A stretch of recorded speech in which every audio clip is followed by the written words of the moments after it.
4년 동안 아쉬웠던 점은 역시 부동산 문제라고 생각합니다.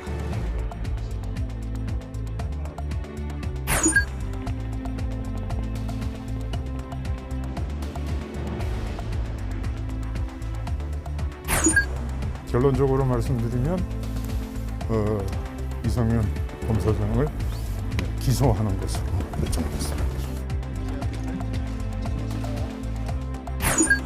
가족이나 지인 모임 등 개별 단위 활동과 접촉이 늘어나면서 가정과 학교, 일상생활 곳곳에서 발생한 감염 규모의 확산세가 거세지고 있는 것으로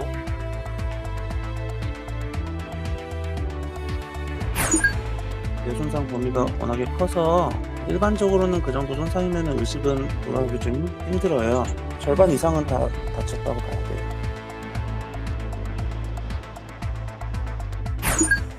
최소 10번 이상의 정기감독과 특별감독이 있었습니다. 고용노동부 도대체 지금까지 무엇을 점검하고 무엇을 감독하고 어떤 근본 대책을 마련했단 말입니까?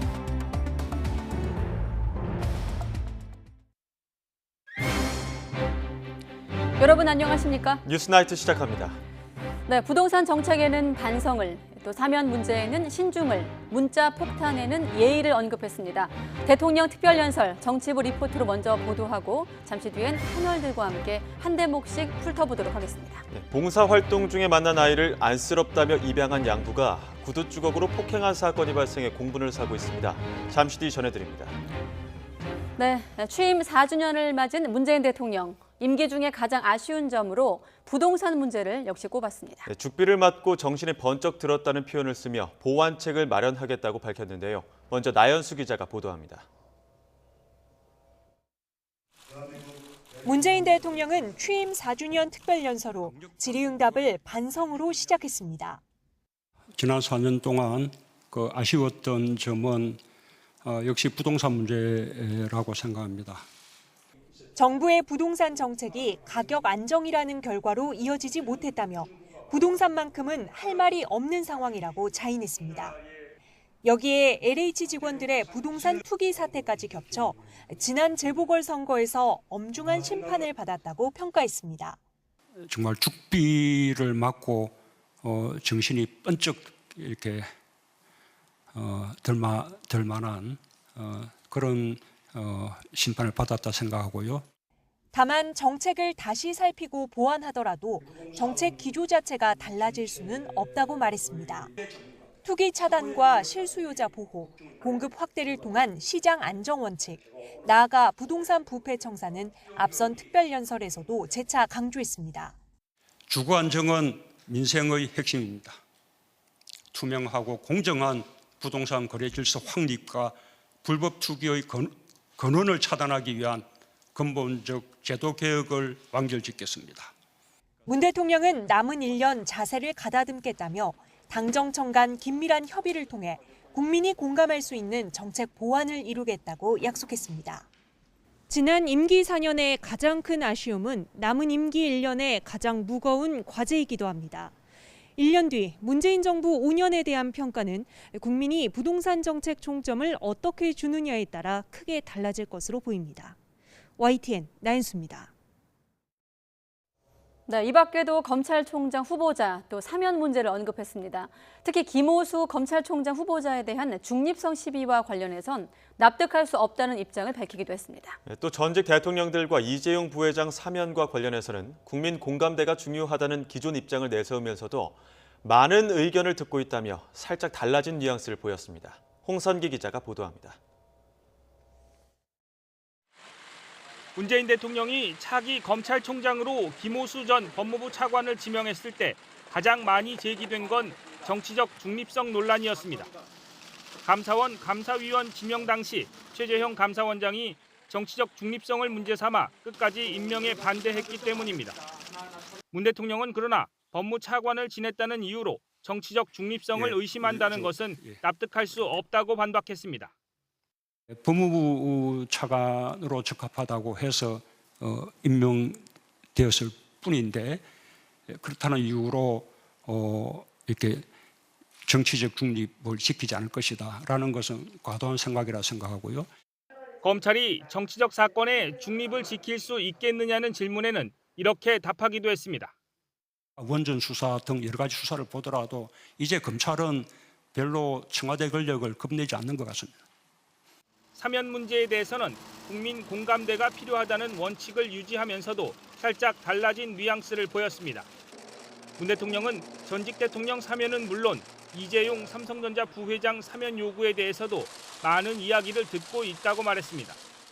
지금 반도체 경쟁이 세계적으로 격화되고 있어서 우리도 반도체 산업에 대한 경쟁력을 더욱더 높여 나갈 필요가 있는 것이 분명한 사실입니다. 청와대 고위 관계자는 이와 관련해 문 대통령이 사면과 관련해 많은 얘기를 듣고 있다는 데 방점이 있다며 달라진 뉘앙스를 인정했습니다. 문 대통령은 그러나 사면은 대통령의 권한이지만 결코 마음대로 결정할 수 있는 사안이 아니라며 국민적 공감대가 가장 중요한 요소라는 점을 다시 한번 강조했습니다. YTN 홍성기입니다. 문재인 대통령은 부적격 논란이 불거진 장관 3명에 대해 검증 실패로 생각하지 않는다면서 흠결만 따지는 청문회로는 좋은 인재를 발탁할 수 없다고 말했습니다. 네, 그러자 야당인 국민의힘이 강력히 반발하며 장관에 더해 총리 후보자 청문 보고서 채택까지 제동을 걸고 있습니다. 최하영 기자의 보도입니다. 야당이 부적격 낙인을 찍은 장관 후보자 3명에 대해 임명권자인 문재인 대통령은 이렇게 말했습니다. 야당에서 반대한다고 해서 저는 검증 실패라고 생각하지 않습니다. 사실상 후보자 낙마에 부정적 입장을 드러낸 것으로 읽힙니다. 청와대 검증이 완전할 수 없다며 그러기에 언론과 국회 인사청문회가 있는 것이라고 했습니다. 다만 인사청문회를 아직 통과하지 못한 새 장관 후보자 모두 능력을 우선시했다는 점에 방점을 찍었습니다. 그러면서 인사청문회가 능력보다 흠결만 따진다며 도덕성 검증은 비공개 청문회를 하자고 제안하기도 했습니다. 무한주기식 청문회가 됩니다. 이런 청문회 제도로서는 정말 좋은 인재들을 발탁할 수가 없습니다. 국민의힘은 당장 발끈했습니다. 문제가 된 인사를 강행하겠다는 뜻인데 인사청문 보고서 채택 논의가 무슨 의미가 있겠느냐는 겁니다. 지명 철회를 요구한 장관 3사람은 물론 총리 후보자 청문 보고서 채택까지 거부하고 나섰습니다. 인사청문회 결과와 관계없이 후보자를 임명하겠다는 것이고 저는 위원장으로서 이러한 형식적인 인사청문회 경과 보고서 채택을 하지 않겠다는 것입니다. 시한안에 총리 인준안을 처리하자고 요구했던 민주당은 갑작스런 거부라며 국민의힘을 비난했지만 인사청문은 정쟁이 대상이 아님을 상기해야 합니다. 국회법 준수와 코로나19 극복, 민생 안정을 위해서 김 후보자에 대한 국회 인준에 협력해 주실 것을 다시 한번 당부드립니다. 내부적으로는 청와대 인사검증 시스템에 대한 아쉬운 소리도 나왔습니다. 국민의힘은 물론 정의당까지 부적격 의견을 내며 가뜩이나 순탄치 않아 보였던 청문회 정국이 문 대통령의 발언으로 한층 더 얼어붙고 있습니다. YTN 최하영입니다.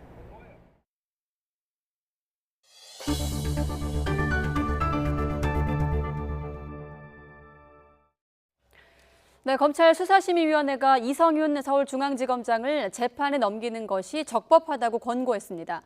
김학의 전 차관 관련 수사에 외압을 행사한 점이 인정된다는 겁니다. 이성윤 지검장, 조만간 피고인 신분으로 법정에서는 현직 검사장이 될 가능성이 높아졌습니다. 오철희 기자의 보도입니다. 대검찰청에서 열린 검찰 수사심의위원회는 4시간의 논의 끝에 수원지검 수사팀에 손을 들어줬습니다. 이성윤 서울중앙지검장이 김학의 전 차관 불법 출국금지 사건에 외압을 행사한 점이 인정된다면서 검찰의 기소가 적합하다고 판단한 겁니다.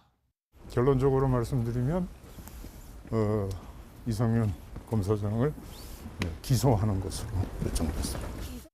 이성윤 지검장은 수사심의위에 직접 출석해 외압 의혹을 거듭 부인했지만 받아들여지지 않았습니다. 사건을 검찰이 수사해도 기소 여부는 공수처가 결정해야 한다는 이른바 유보부 이첩도 강하게 주장한 것으로 알려졌습니다. 하지만 13명의 심의위원 가운데 8명이 찬성했을 만큼 기소 적합 의견이 우세했습니다. 수사 계속 여부는 이미 충분히 진행됐다는 취지에서 과반이 넘는 의원 8명이 수사 중단을 권고했습니다. 이에 따라 수원지검은 이성윤 지검장 수사를 마무리하고 조만간 직권남용 혐의로 재판에 넘길 것으로 보입니다. 이제 관건은 이성윤 지검장의 거취입니다. 문재인 정부 출범 뒤 검찰 내 요직을 거친 이성윤 지검장이지만 중앙지검장 유임, 고등검사장 승진 모두 장담하기 힘든 상황이 됐습니다.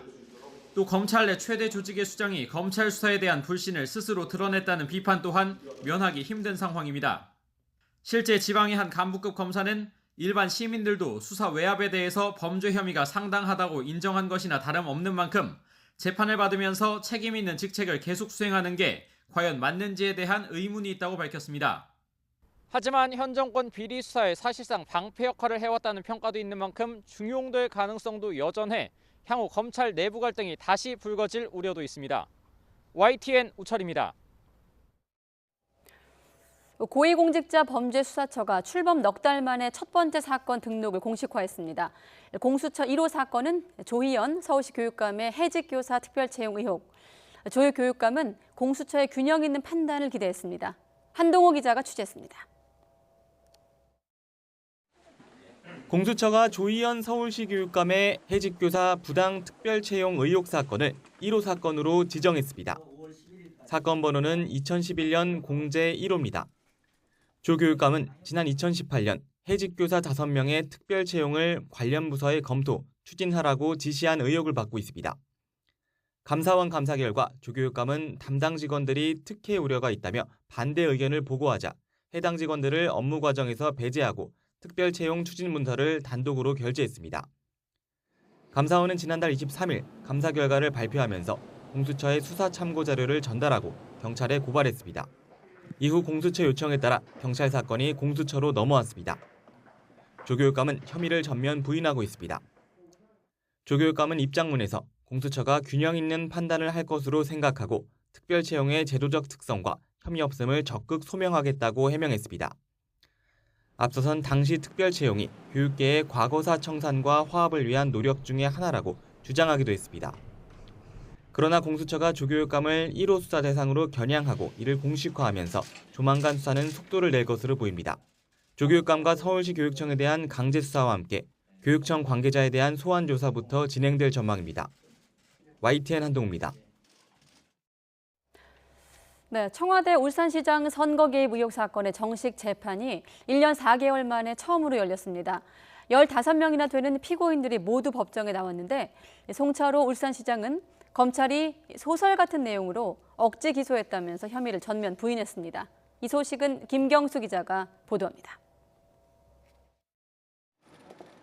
송철호 울산시장과 민주당 한병도, 황운하 의원 등이 줄줄이 법정으로 들어갑니다.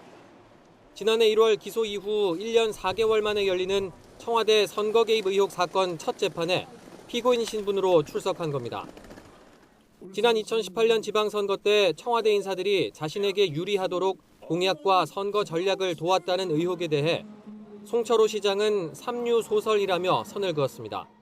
참 무리한 기소입니다.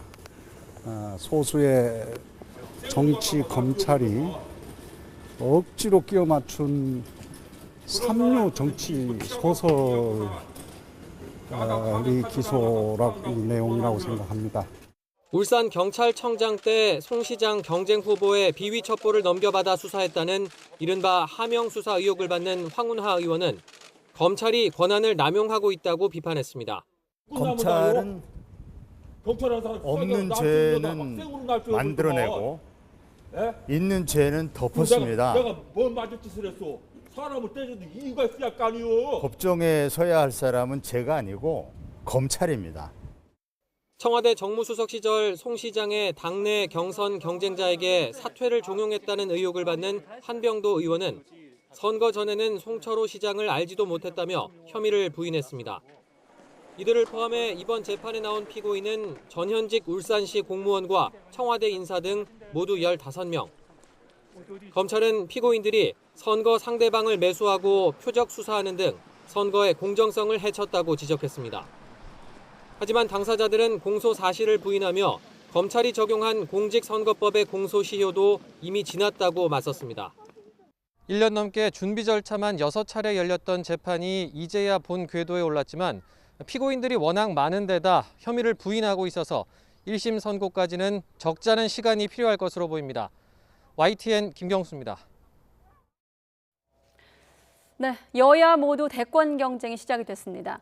더불어민주당은 이낙연 전 대표를 시작으로 대권 주자들이 잇따라 본격적인 새 분리기에 들어갔고 또 야권에선 윤석열 전 총장이 자영업 전문가를 만나며 보폭을 넓히고 있습니다. 여기에 무소속 홍준표 의원은 친정인 국민의힘 복당을 신청하기도 했습니다. 김태민 기자가 취재했습니다. 더불어민주당 이낙연 전 대표는 주말 사이 광주와 부산을 찾은 데 이어 싱크탱크 조직인 연대와 공생을 출범시키며 새 확장에 나섰습니다. 대선 출정식을 방불케 한 출범식에서 이 전 대표는 부동산 전담 주택부를 신설하자고 제안하기도 했습니다. 현재의 국토교통부에서 교통과 물류를 분리하고 주택 문제를 주도적 지속적으로 전담 해결할 주택 지역개발부 약칭 주택부를 신설하는 것입니다. 이낙연 전 대표에 이어 이재명 경기지사와 정세균 전 총리의 발걸음도 빨라지고 있습니다. 이재명 경기지사 측은 전국 조직인 민주평화광장을 출범하고 정세균 전 총리는 의원 연구 모임인 광화문 포럼에서 그간의 정책 구상을 밝힙니다. 야권 대선 주자들 움직임도 본격화하고 있습니다. 대선 후보로 거론되는 윤석열 전 검찰총장은 자영업 전문가인 권순우 한국자영업연구원장을 만나 실태를 듣는 등 자맹 속 대권 행보를 이어가고 있습니다. 야권 잠룡 무소속 홍준표 의원은 친정인 국민의힘에 복당을 신청하며 대선 출마 포석을 깔았습니다.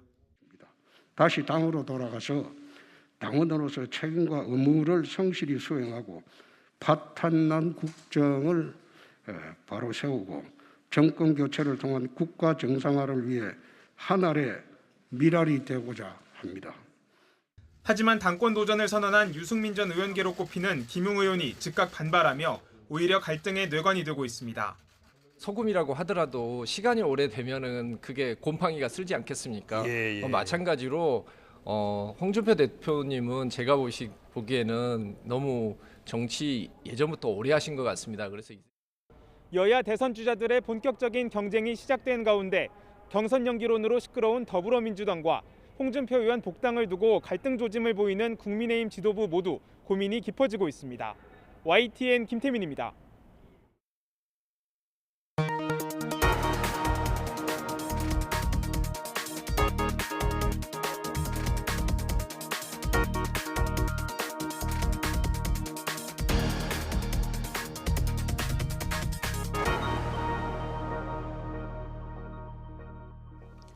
두 살 입양아를 학대해 의식불명에 빠뜨린 양아버지에 대한 구속영장이 청구됐습니다. 양아버지는 경찰 조사에서 아이를 주먹과 구두 주걱 등으로 폭행했다고 진술했습니다. 황보혜경 기자가 보도합니다. 2살 입양아 A양을 학대한 혐의를 받는 양아버지 B씨가 긴급 체포된 지 하루 만에 구속영장이 청구됐습니다. 지난 4일부터 8일까지 경기 화성시 자택에서 A양을 3차례에 걸쳐 학대해 의식불명에 빠뜨린 혐의입니다. B씨는 경찰 조사에서 A양이 말을 듣지 않고 울어서 주먹과 구두 주걱으로 얼굴과 머리 등 몸을 때렸다고 시인했습니다. 경찰 조사에선 새로운 사실도 드러났습니다. B씨 부부가 A양 말고도 미성년인 친자녀 4명을 더 두고 있었던 겁니다. 이런 상황에서 왜 A양을 입양하게 됐는지 관심이 쏠렸습니다.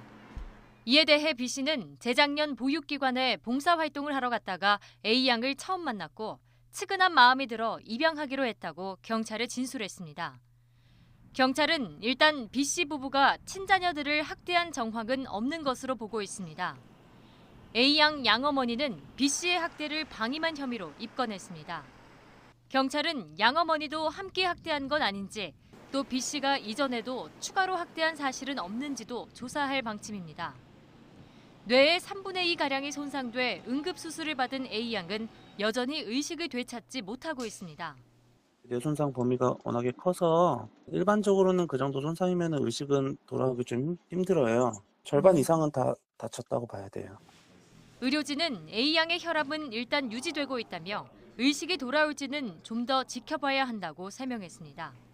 YTN 황보혜경입니다. 한강에서 실종된 뒤 숨진 채 발견된 손정민 씨 사망 경위를 수사하는 경찰이 함께 있었던 친구를 불러 조사했습니다. 실종 전 마지막 영상에 나오는 골든이라는 말은 가수를 뜻하는 것으로 파악됐습니다. 경찰은 마지막 행적과 관련해 의미 있는 제보를 확보했다고 밝혔습니다. 김우준 기자의 보도입니다.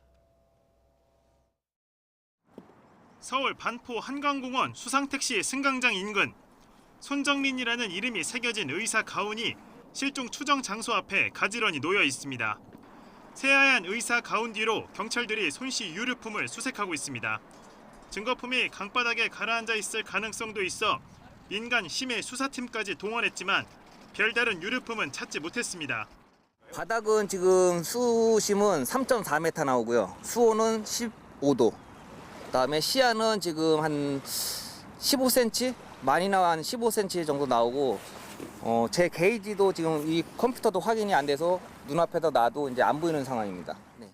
경찰은 손 씨와 마지막까지 함께 있었던 친구 A 씨의 휴대전화 수색에 집중하면서 지난 25일 새벽 손 씨 실종 당시 A 씨 동선을 확인하는 데에도 수사력을 모으고 있습니다. 지난 주말에는 A 씨와 A 씨 아버지를 참고인 신분으로 불러 구체적인 이동 동선과 손 씨의 마지막 행적 등을 조사했습니다. 손 씨가 실종 직전 남긴 영상에서 골든 거는 네가 잘못했어라고 말한 부분은 음악에 대한 공통 관심사를 이야기하다 골든이라는 가수를 언급한 것으로 추정했습니다. 친구는 뭐 한 10시간 조금 넘었고 아버지는 8시간에서 9시간 정도? 아울러 A씨 어머니 휴대전화를 확보해 포렌식 분석도 마쳤습니다.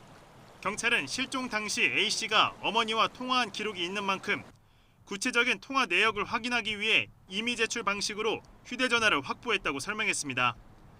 앞서 A씨는 실종 당일 새벽 3시 반쯤 자신의 어머니에게 전화해 손 씨가 취해서 잠들었는데 깨울 수가 없다는 취지의 통화를 한 것으로 알려졌습니다. 본인 과실이 있으면 서로 인정을 하고 그렇게 되면 아무것도 아닌 일을 왜 이렇게 힘들게 만들고 변호인을 불러야 하고 만날 수도 없고 이렇게 되는 것들을 이해할 수가 없습니다. 경찰은 목격자 진술 외에도 또 다른 의미 있는 제보를 받아 정밀 분석하고 있다며 손 씨 행적 재구성에 역량을 총동원하고 있다고 밝혔습니다. A씨의 소환 조사가 늦어졌다는 지적에 대해서는 손 씨 시신 부검과 각종 자료 확보에 걸릴 시간을 고려했을 때는 늦어진 게 아니라고 반박했습니다. YTN 김우준입니다. 어버이날 충남 당진 현대제철소에서 발생한 노동자 사망 사고 현장 사진이 공개됐습니다. 금속노조는 이번에야말로 제대로 된 안전 조치가 이루어져야 한다고 촉구했습니다. 이상곤 기자입니다. 현대제철 당진 공장에서 40대 노동자가 숨진 채 발견된 현장입니다. 대형 설비가 자동으로 움직이는 곳이지만 사고를 막아줄 안전장치는 좀처럼 찾아보기 어렵습니다. 머리 조심, 충돌 주의라는 안내 문구 스티커만 부착돼 있을 뿐입니다. 노동자들은 수시로 작업하고 이동하는 공간이라 현대제철의 위험성을 지적하고 개선을 요구했지만 사측이 위험을 방치했다고 주장했습니다. 생산과 이윤에만 눈이 멀어 뻔히 보이는 위험을 방치하고 노동자들의 안전 요구를 무시한 현대제철이 또 한 노동자를 죽인 것이다. 사고 장비와 유사하거나 같은 설비가 설치된 가열로 하부는 위험성 때문에 허가된 사람만 들어갈 수 있습니다. 금속노조는 현장 점검 결과 출입문 자물쇠가 먼지를 뒤집어 쓰고 바닥에 나뒹구는 등 안전관리가 부실했다고 지적했습니다. 현대제철 당진 공장에서는 지난 2007년 이후 40명 가까운 노동자가 사고로 목숨을 잃었습니다. 노조는 사고 때마다 고용노동부 감독이 이루어졌지만 노동자의 생명을 보호하려는 안전조치가 마련돼 있지 않았다고 강조했습니다. 최소 10번 이상의 정기감독과 특별감독이 있었습니다. 고용노동부 도대체 지금까지 무엇을 점검하고 무엇을 감독하고 어떤 근본 대책을 마련했단 말입니까? 또 지도감독 책임이 있는 고용노동부에 작업 중지 명령 확대와 철저한 안전대책 수립을 촉구했습니다. 지금 작업 중지 부분에 대해서 고민하고 감독이나 안전진단 이런 부분 통해서 현대제철에 근원적 문제점이 있는지 이런 부분 확인하고 중대재해기업처벌법이 내년 시행을 앞두고 있지만 부실한 안전대책으로 인한 노동자 사망 사고는 끊이지 않고 있습니다. YTN 이상곤입니다. 올 초 진정세를 보이던 서울 아파트 전세 가격이 다시 꿈틀거리고 있습니다. 특히 강남에서는 보증금이 무려 71억 원에 달하는 전셋집이 등장했습니다. 보도에 김상우 기자입니다. 침실 3개와 욕실 4개, 1층부터 3층까지 내부 통로가 연결된 3중의 복층 구조의 아파트입니다.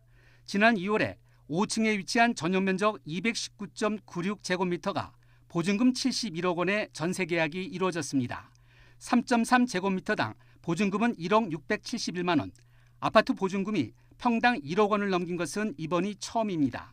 전국 통틀어서 역대 최고 금액입니다.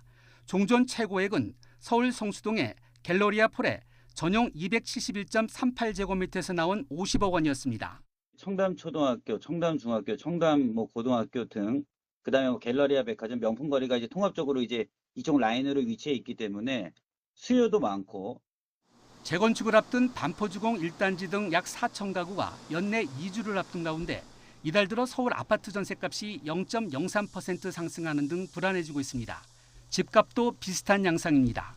성동구 옥수동의 삼성아파트의 전용 84.82제곱미터는 지난달 15억 3천만 원에 거래됐습니다. 4년 사이 2배 넘게 오른 것입니다. 고가주택이 몰려있는 강남 상구와 최근 수년간 집값이 크게 오른 마포와 용산구, 성동구 등 이른바 마용성은 물론 수도권과 재건축 추진단지에서는 신고가 계약이 이루어지고 있습니다.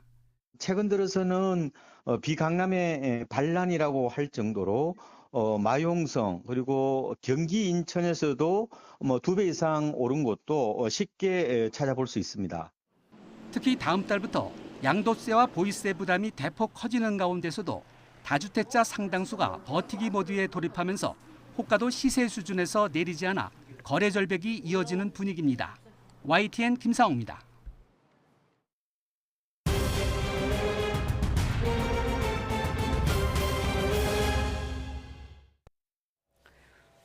네, 코로나19 유행 상황은 2주째 감소 추세를 보이고 있고 오늘 신규 환자 숫자는 40여일 만에 가장 적게 나왔습니다.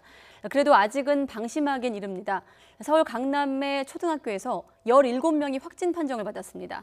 박홍구 기자가 보도합니다. 서울 강남구에 있는 초등학교의 문이 굳게 닫혔습니다. 코로나19 집단 감염으로 교직원과 전교생이 진단검사를 받고 수업은 온라인으로 전환됐습니다. 지난 5일 학교 관계자 1명이 확진된 이후 일주일 뒤 10명, 또 6명이 추가로 양성 판정을 받았습니다. 학생과 교직원, 이어 가족으로 N차 전파가 이어진 것입니다. 최근 가족 지인 간 모임이 늘면서 일상생활 공간에서 감염 위험은 여전히 높은 상황입니다. 특히 인도와 남아프리카 공화국발 변이 바이러스 유입 차단이 핵심 과제로 떠올랐습니다. 변이 바이러스 집단 사례의 경우는 접촉자의 범위를 확대해서 관리하고 일상 접촉자까지도 감시 해제 전 검사를 실시하고 코로나19 신규 환자는 463명 발생해 지난 3월 30일 447명 이후 41일 만에 최저치를 기록했습니다. 휴일 검사 건수가 줄어든 영향도 있지만 일평균 지역 발생 환자 수도 감소 추세를 보이고 있습니다. 4월 3주차 때 659명에서 2주 만에 100명 가까이 떨어졌습니다. 하지만 아직 추세가 반전됐다고 단정하기엔 이르다는 평가입니다. 확산 추세라고 하는 것은 하루나 일주일 이 정도로 살펴본다고 해서 그 경향을 볼 수 있는 것은 아니라서 조금 더 관찰할 필요가 있고요. 그리고 시간이 어느 정도 지나간다는 것 자체는 굉장히 좋은 거죠. 방역 당국은 확산세가 주춤한 기간 동안 고위험군에 대한 백신 접종에 힘을 모으고 있습니다. 특히 60세 이상은 예방접종을 한 번만 하더라도 86% 이상 예방 효과가 있다는 점을 재차 강조하며 반드시 백신을 접종받을 것을 당부했습니다. YTN 박홍구입니다. 네, 그리고 지역별로 좀 떼어서 볼 필요가 있는데 제주 지역의 확진자가 크게 늘고 있습니다. 유흥주점과 PC방, 학교 등으로 연쇄 감염이 이어지자 제주도가 영업시간 제한을 확대하고 또 2주간 집중 방역에 들어가기도 했습니다. 계속해서 유종민 기자입니다. 제주 지역 코로나 누적 확진자가 800명에 육박한 가운데 최근에는 하루 평균 10명대로 크게 늘었습니다. 전주 하루 평균 발생 추이와 비교하면 4배 이상 증가했습니다. 신규 확진자 중 70% 이상이 제주 지역 확진자의 접촉자들입니다. 지난달 수도권 등 타 지역 방문 후 감염됐거나 관광객 등의 외부 요인으로 인해 확진된 것과 대조적입니다. 특히 이달 초 대학교 운동선수 확진 이후 노래 연습장과 PC방, 학교로 연쇄 감염되면서 불안감은 더 커지고 있습니다. 또 유흥주점을 중심으로 한 소집단 감염이 지역 감염으로 번지고 있습니다. 여기에 확진자가 목욕탕에 다녀간 사실이 확인되면서 감염자는 폭발적으로 늘어날 수 있습니다. 가족이나 지인 모임 등 개별 단위 활동과 접촉이 늘어나면서 가정과 학교, 일상생활 곳곳에서 발생한 감염 규모의 확산세가 거세지고 있는 것으로 저희들은 진단하고 있습니다. 제주도는 추가 확산을 막기 위해 일부 다중 이용 시설의 영업시간 제한을 확대했습니다. 유흥주점과 단란주점, 노래 연습장에 이어 목욕탕과 PC방, 오락실 등도 밤 11시까지로 제한했습니다. 이와 함께 유흥주점과 단란주점, 노래 연습장 종사자는 의무적으로 코로나 진단검사를 받도록 하는 행정조치를 시행하기로 했습니다. 감염의 취약 장소에서 강화된 방역수칙이 제대로 작동하는지 현장 집중 점검을 강도 높게 실시하겠습니다. 제주도는 이를 위해 앞으로 2주간 집중 방역 점검 기간으로 정하고 특별 점검에 들어갔습니다. 방역 점검을 토대로 확진자 추이에 따라 거리두기 격상 여부를 검토할 예정입니다. YTN 유종민입니다. 네, 코로나 백신 수급이 일시적으로 불안정해지면서 어제 하루 동안 단 3명이 1차 접종을 받은 가운데 정부가 앞으로 백신 물량이 증가하면 접종 숫자도 늘어날 것이라고 밝혔습니다.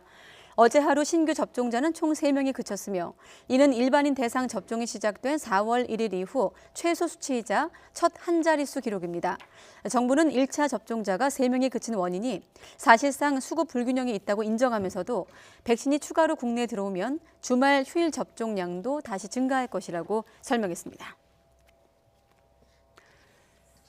네, 그리고 이 만 65세 이상 70살 미만에 대한 백신 접종 예약이 시작이 됐고 또 목요일부터 60살 이상 예약도 이어집니다.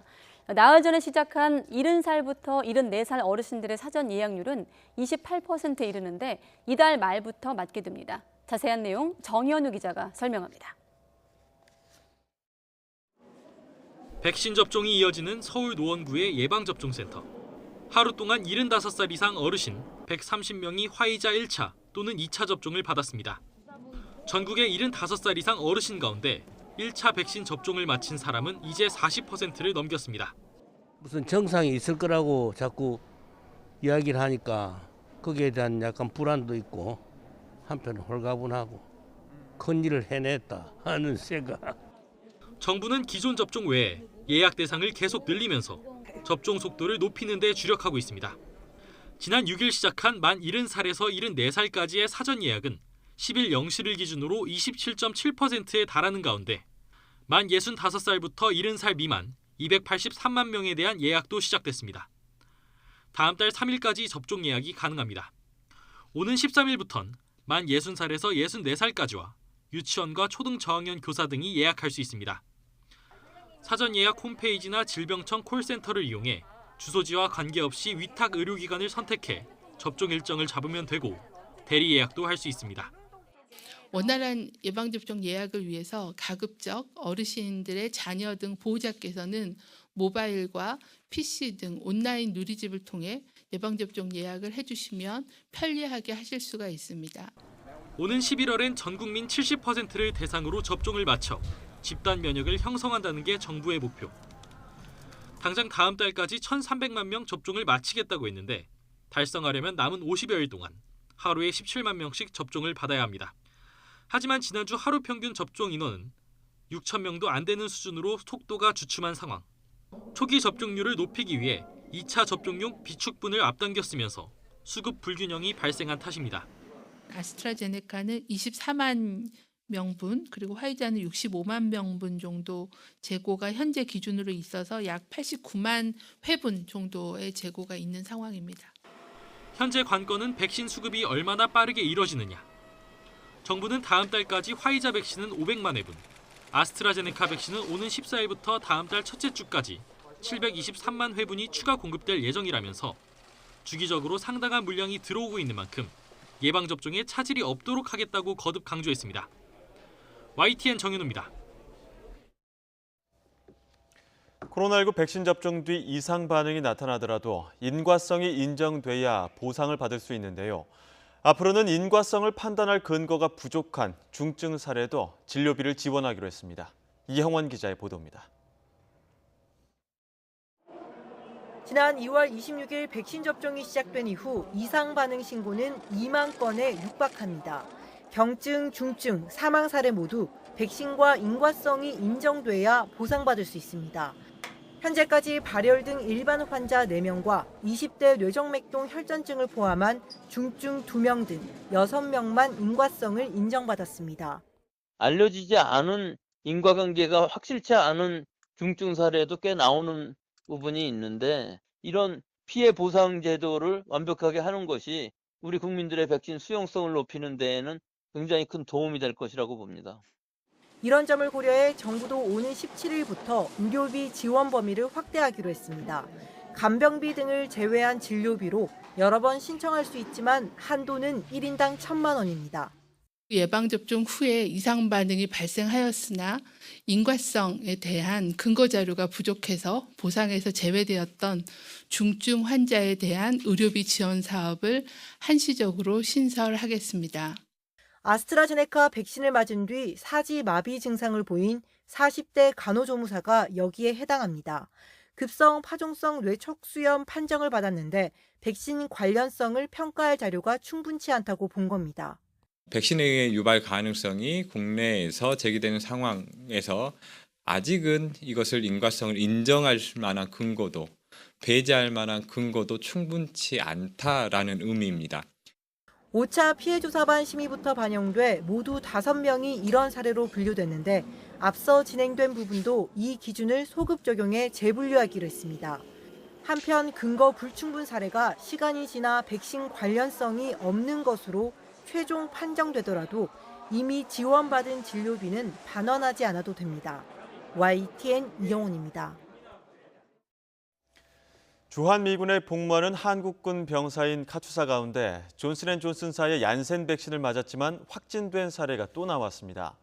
주한미군과 국방부에 따르면 경기도 동두천 미군기지에서 복무하는 카투사 한 명이 확진 판정을 받았으며 해당 병사는 지난 3월 중순쯤 1회 투여 방식인 얀센 백신을 접종받은 것으로 알려졌습니다. 앞서 동두천 미군기지에서는 지난달 말에도 카투사 한 명이 얀센 백신 접종 후 한 달도 안 돼 확진 판정을 받은 바 있습니다. 세종시에 있는 한 종합병원에서 대상포진 접종을 하러 온 50대 여성에게 코로나19 백신을 잘못 접종하는 일이 발생했습니다. 세종시는 지난 4일 대상포진 백신 접종을 하기 위해 모 종합병원을 찾은 54살 A씨가 자신의 의사와 상관없이 아스트라제네카 백신을 맞았다고 밝혔습니다. 병원 측이 A씨에게 입원을 제한해 경과를 살핀 결과 다행히 몸에는 이상이 없었던 것으로 알려졌습니다. 코로나19 충격으로 저소득층의 소득 감소가 중고소득층보다 훨씬 큰 것으로 나타났습니다. 특히 자영업자와 자녀를 둔 여성 가구주의 피해가 큰 것으로 조사됐는데요. 박병한 기자가 보도합니다. 코로나19 사태로 일자리를 잃거나 매출 감소로 고전하는 사람들이 많았지만 특히 저소득층의 피해가 더 심각한 것으로 나타났습니다. 한국은행 조사 결과 작년 2분기부터 4분기까지 소득 하위 20%에 해당하는 1분위 가구의 평균 소득 감소율이 17.1%로 나타나 2분위 5.6%와 3분위 3.3%에 비해 높은 것으로 나타났습니다. 해당 기간 4분위 감소율은 2.7%, 5분위 감소율은 1.5%를 각각 기록했습니다. 이번 분석 대상은 전국 2인 이상 비농림 어업가구 12,138가구였고 소득에서 재난지원금 등 사회 수혜금과 생활비 보조 등 사적 이전 소득은 제외한 것입니다. 저소득층 소득이 급감하면서 하위 10% 가구 소득 대비 중위소득의 배율은 2019년 2분기부터 4분기까지 평균 5.1배에서 지난해 같은 기간 5.9배까지 높아졌습니다.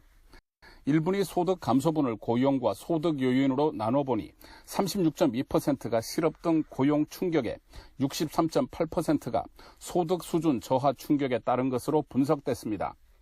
즉 코로나19로 일자리를 잃는 고용 충격을 맞은 경우가 36.2%에 달했고 63.8%는 일자리는 유지하고 있지만 소득이 감소하는 어려움을 겪은 것입니다.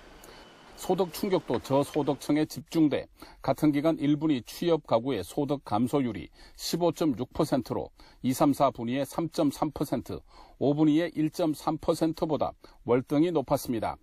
특히 자영업자와 자녀를 둔 여성 가구주의 경우 어려움이 가중된 것으로 나타났습니다. 이제 자영업 부분이 아무래도 소득 충격을 많이 받은 걸로 나타났고요. 그다음에 여성 유전의 가구 역시 고용 충격뿐만 아니라 소득 충격도 많이 받은 것으로 그렇게 나타났습니다. 한국은행은 자영업의 추가적 고용 조정이나 자녀를 둔 여성 가구주의 경력 단절은 소득 불평등을 더 악화시킬 수 있어 정책적 대응이 필요하다고 강조했습니다. YTN 박병헌입니다.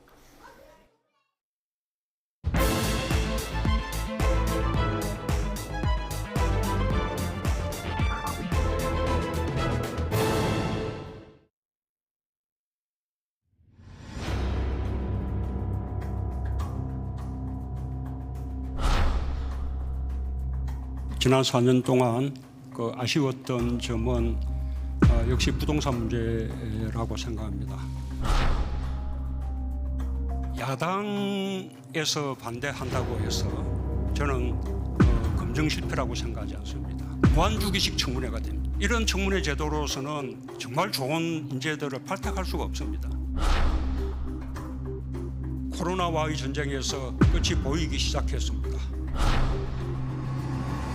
저를 지지하는 지지자들이라면 그럴수록 더 이 문자에 대해서 예의를 갖추고 상대를 배려하고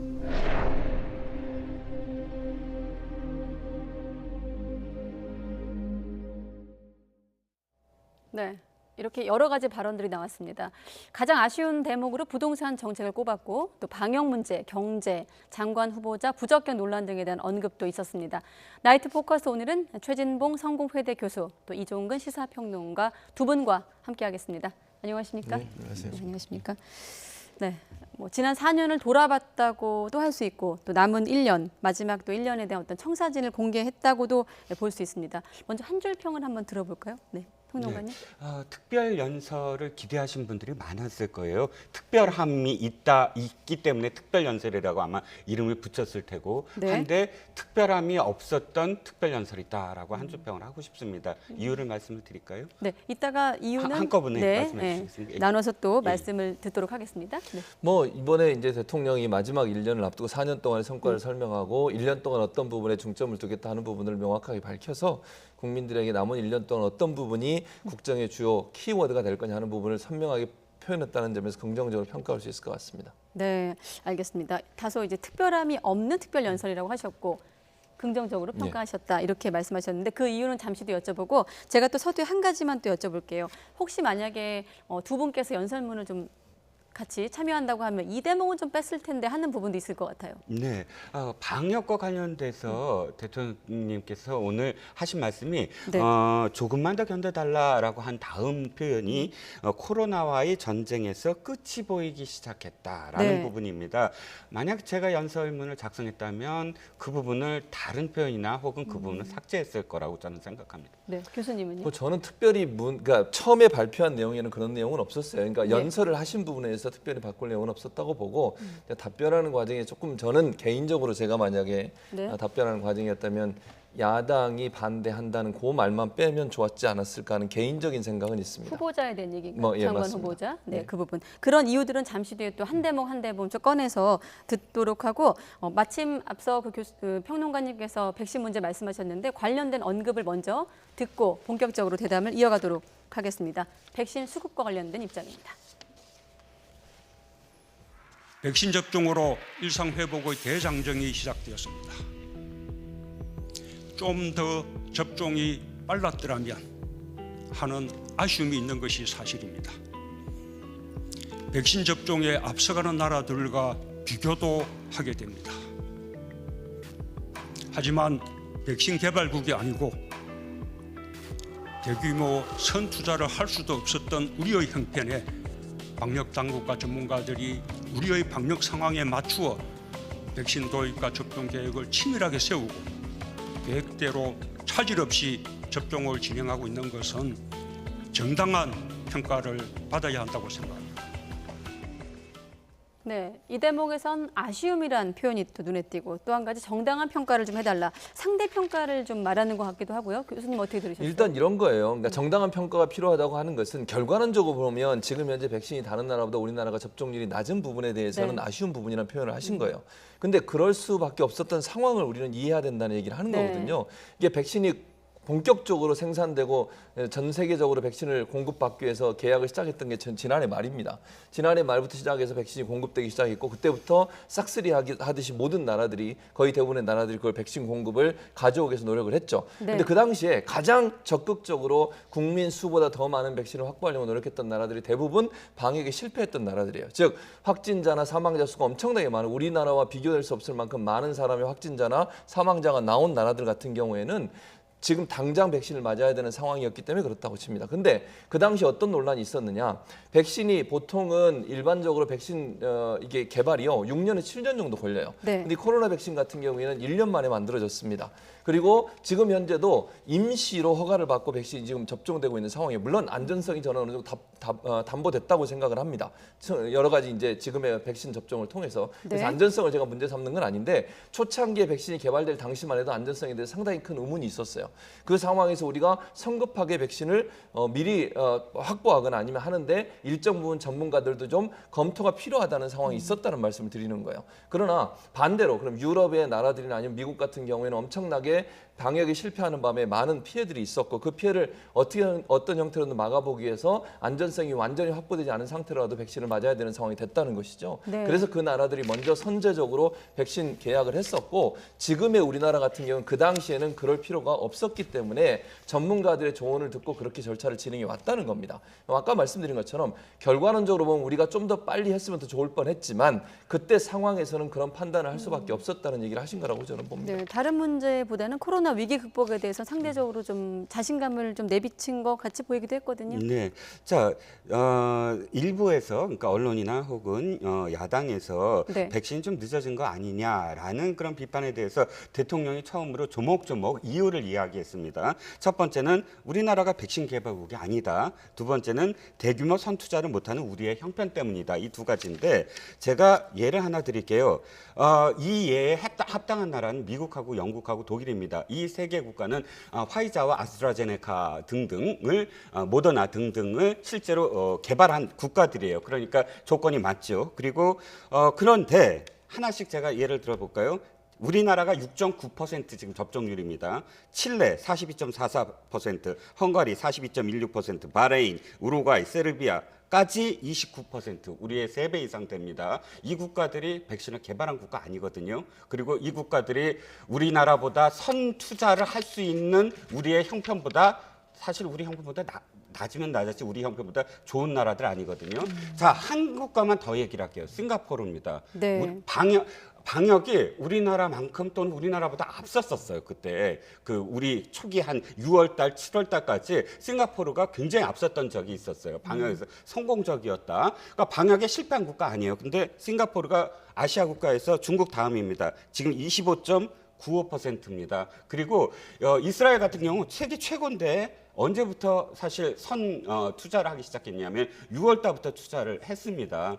이 모든 것들이 사실상 아쉬운 부분, 저도 아쉬워요. 굉장히 아쉽고 물론 뭐 지금 김호란 교수 같은 경우는 그 메신저 리버 백신 못 믿겠다. 우리 단백질 조합 방식으로 해야 된다라고 끝까지 이 메신저 RNA 파이자 모더나를 못 믿었지만 그러나 그 당시에도 김우주 교수라든지 상당히 많은 전문가들이 아니다. 이건 그러니까 공무원들이 나중에 좀 이렇게 비판을 받더라도 그때 좀 모험을 했었어야 된다라는 목소리를 당시 제가 기억하기에도 3분기 때 내내 그렇게 얘기를 했거든요. 그런데 실기를 한 건 물론 결과적으로 실기를 하고 그 당시에 고민이 있었다는 거 제가 인정을 하지만 네. 그러나 아까 앞서 드린 그런 나라들 특히나 싱가포르 같은 국가랑 우리랑 비교했을 때 상당히 아픈 부분이 있다는 겁니다.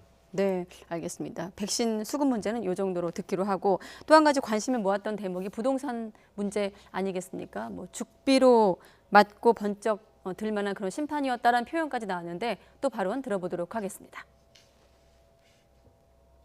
이렇게 부동산 정책의 그 성과는 이 부동산 가격의 안정이라는 결과로 이렇게 집약되게 되는 것인데 그것을 이루지 못했기 때문에 정말 부동산 부분만큼은 정부가 할 말이 없는 그런 상황이 되었습니다.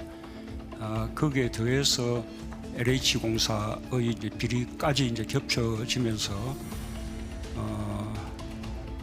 지난번 보선을 통해서 정말 엄중한 심판을 받았습니다. 정말 죽비를 맞고 정신이 번쩍 이렇게 들 만한 그런 심판을 받았다 생각하고요. 부동산만큼은 할 말이 없고 심판을 받았다. 어떻게 보면 좀 정책 실패를 인정한 것 같이 들리는데요. 그렇습니다. 아무래도 이제 그 규제를 하고 부동산이 이제 값이 너무 오르니까 이걸 좀 잡기 위해서 여러 가지 정책을 썼는데 그 정책 중에 지금 말씀하신 대통령이 말씀하신 부분은 그 정책을 추진하는 과정에서 어느 정도 성과를 냈지만 그럼에도 불구하고 일부 부분에서 일정 부분 좀 피해가 발생한 부분이 있다는 걸 인정했다고 저는 생각해요. 네, 그래서 교수님 말씀하시면서 여기 지금 화면에는 그동안의 발언을 좀 모아봤거든요. 맞습니다. 한번 같이 그러니까요. 설명해 주시죠. 예전에 부동산 문제만큼 자신 있다고 말씀을 하셨고 부동산 투기와의 전쟁이 결코 지지 않을 것이라고 얘기를 하셨고요.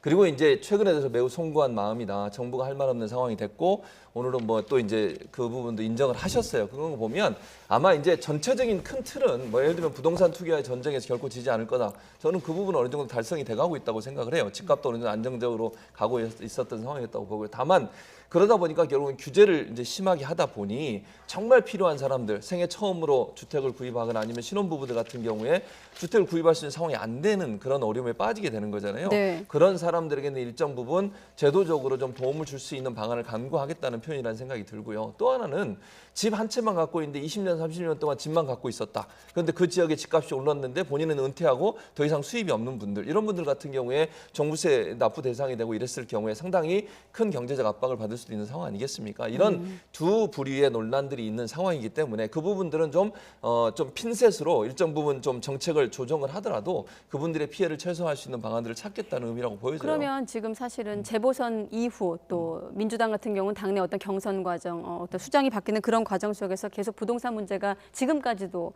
갑론을박이 이어지고 있거든요. 대통령 이번 특별 연설 이후 어떤 당청 간의 어떤 변화가 있을까요? 이 정책과 관련해서? 저는 그렇게 될 거라고 봐요. 지금 이제 부동산 TF도 민주당 내에서 만들어져 가지고 논의를 하고 있는데 큰 줄기는요. 대출 규제를 일정 부분 완화하는 부분이에요. 물론 모든 사람한테 대출 규제를 완화하는 게 아닙니다. 네. 왜냐하면 그렇게 되면 갭 투자를 하거나 또 투기를 목적으로 돈을 빌려서 하는 사람이 생길 수 있으니 아까 말씀드린 생애 처음으로 주택을 구입하신 분이라든지 아니면 신혼부부처럼 젊은 세대들이 집을 구입하고 싶은데 돈이 없어가지고 구입 못하는 상황이 되지 않도록 하는 핀셋으로 그런 분들에 대한 정책들은 조정이 필요할 것 같고 아까 말씀드린 것처럼 집이 한 채밖에 없고 다른 재산이 없는 상태에서 그냥 집값이 오른 바람에 세금을 더 많이 내야 하는 부분들 같은 경우 이런 분들도 상당히 어려움을 겪고 있는 부분이 있거든요. 네. 이런 부분들도 조정이 필요하다고 아마 대통령도 인식하시는 것 같고 민주당도 이런 부분들에 대한 조정을 할 거라고 저는 봐요. 왜냐하면 이게 부동산 정책이 긍정적인 방향으로 가긴 하지만 그러다 보니까 규제가 일률적으로 집행이 됐고 그 규제 때문에 피해를 당하는 분들이 있으니 그런 분들에 대한 구제책으로 일정 부분 조정이 필요한 상황이라고 인식하고 있는 걸로 보여지면 앞으로 대선 전에 이런 부분에 대한 정책적 조정이 있을 가능성이 있다고 보여집니다. 네. 평론가님 어떠세요? 앞서 백신 문제는 조금 비판적으로 보셨는데 이번 부동산 정책 관련한 대통령의 언급은 어떻게 들으셨습니까? 근데 중요한 건 정책이 바뀌어야 되잖아요. 왜냐하면 문제점은 인식을 하고 계세요. 그러니까 잘못됐다. 그건 내가 뼈아프게 받아들인다. 그 받아들이는 지점부터는 사실상 무엇인가 바뀌어야 돼요. 그런데 왜 그러냐면 자 4년 동안을 9차례에 걸쳐서 대책을 내놨어요. 네. 정책을 내놓는 게 아니라 정책 나온 다음에 몇 개월 후에 1, 2개월 후에 대책 내놓고 그게 또 안 되니까 그 대책을 또 1, 2개월 후에 내놓고 그러다 보니까 거의 29번이 된 거예요. 4년. 4년에 29번이 1년에 몇 번이 나온 겁니까 도대체. 네. 기록적이잖아요. 그렇다면 4년 동안 못한 것이 지금 드러났잖아요. 근데 나머지 1년 동안 가능할까요? 저는 나머지 1년 동안 해도 사실 그 결과, 즉 이 대통령 언급에도 나왔지만 부동산 가격이 안정화되는 것. 이게 이제 결과적으로 이 국민들이 느끼는 건데 과연 1년 동안 어떤 정책으로 그렇게 가능할까? 공급 정책 얘기하지만 사실 3기 신도시 발표를 해야 돼요. 근데 그 발표가 바로 안정으로 돌입할 수 있는 그런 계기가 될 수 있을 것인가? 사실 백약이 무효인 건 맞아요. 그런데 저는 아까 질문에서 당이 주도권을 가져갈 것이다라는 점에 굉장히 동의를 해요.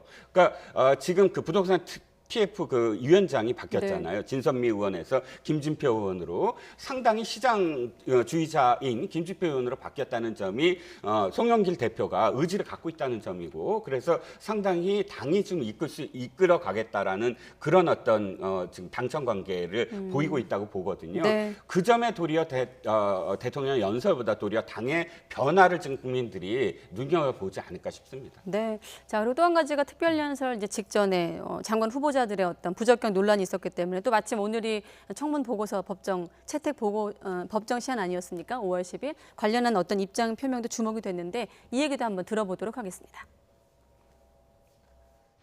야당에서 반대한다고 해서 저는 검증 실패라고 생각하지 않습니다. 청와대의 검증이 완결적인 것은 아닙니다.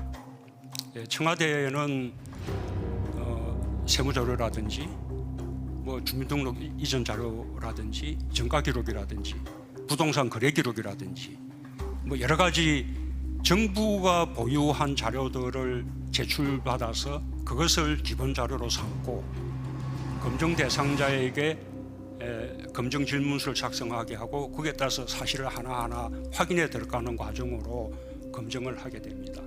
이 검증이 완전할 수는 없습니다. 왜 이 사람을 발탁했는지 하는 그 발탁의 취지와 이분에게 기대하고 있는 능력과 그다음에 검증 과정에서 드러난 또 이제 문제점들 또 어떤 부분은 흠결들 이런 부분들하고 함께 저울질해서 우리가 발탁 여부를 판단해야 되는 것입니다. 그런데 우리 인사청문회는 능력 부분은 그냥 제쳐두고 오로지 흠결만 놓고 따지는 그런 청문회가 되고 있습니다. 무한주기식 청문회가 됩니다. 네, 어떤 장관 후보자 검증 관련 부분 잠깐 멈춰두고 사실 제가 뒷부분이 워낙 또 할 얘기가 많다 보니까 각 이슈마다 제가 주고받기는 안 했는데 교수님 좀 하실 말씀 있으시면 뭐 저는 이렇게 생각해요. 뭐 덧붙여 백신 문제도 그렇고 부동산 문제도 그렇고 이종훈 실장님이 얘기하신 부분에 일정 부분 뭐 타당한 부분도 있지만 전체적으로는 동의하지 않고요. 그러니까 백신 같은 경우도 아까 이스라엘 얘기를 하셨는데 이스라엘 같은 경우에는 그 뒤에 백신을 일단 화이자하고 계약을 맺어서 거의 실험 과정에서 초창기 시작을 한 거예요.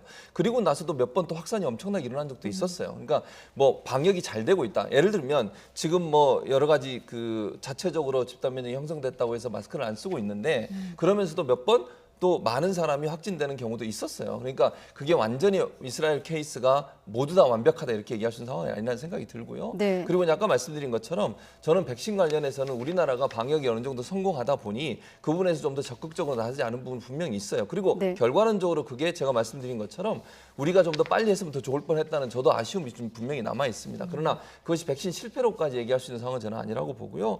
부동산 관련해서는 지금 말씀하신 것처럼 당이 주도권을 쥐고 하면 어느 정도 긍정적으로 평가하셨으니까 저는 당이 주도권 주고 가도 된다고 해요. 근데 앞에 부분에 이제 백약이 무효라 뭐 이런 말씀을 하셔서 방법이 없는 것처럼 말씀하셔서 그게 아니니까 저는 다행이라고 생각해요. 1년 안에도 충분히 가능하다고 그러니까요. 보시는 건가요? 아니 이종훈 시장님 얘기하셨잖아요. 예컨대 당이 주도권을 갖고 하면 어느 정도 성과가 있을 거라고 기대를 하셨으니까 저는 그렇게 될 거라고 봐요. 어떤 방식으로 가든 당과 청은 함께 가는 겁니다. 당이 주도한다 하더라도 청와대나 아니면 행정부가 함께 따라줘야 되는 거 아니겠어요? 정책적 입안을 한다고 하면 그러면 정말 기대하셨던 것처럼 민주당이 주도권을 쥐든 뭐 관계없어요. 누가 주도권을 쥐는 게 중요한 게 아니잖아요. 함께 힘을 합쳐서 부동산 정책이 어느 정도 안정적으로 갈 수 있도록 하는 기반을 마련할 거라고 봅니다. 네, 여기에 대한 또 평론가님 답변까지 듣고 다음 주제로 갈게요. 예. 일단 정리를 하면 뭐 그 껌껌이 그냥 뭐 이스라엘이 어떻다 저떻다 이건 중요하지 않은 것 같고요.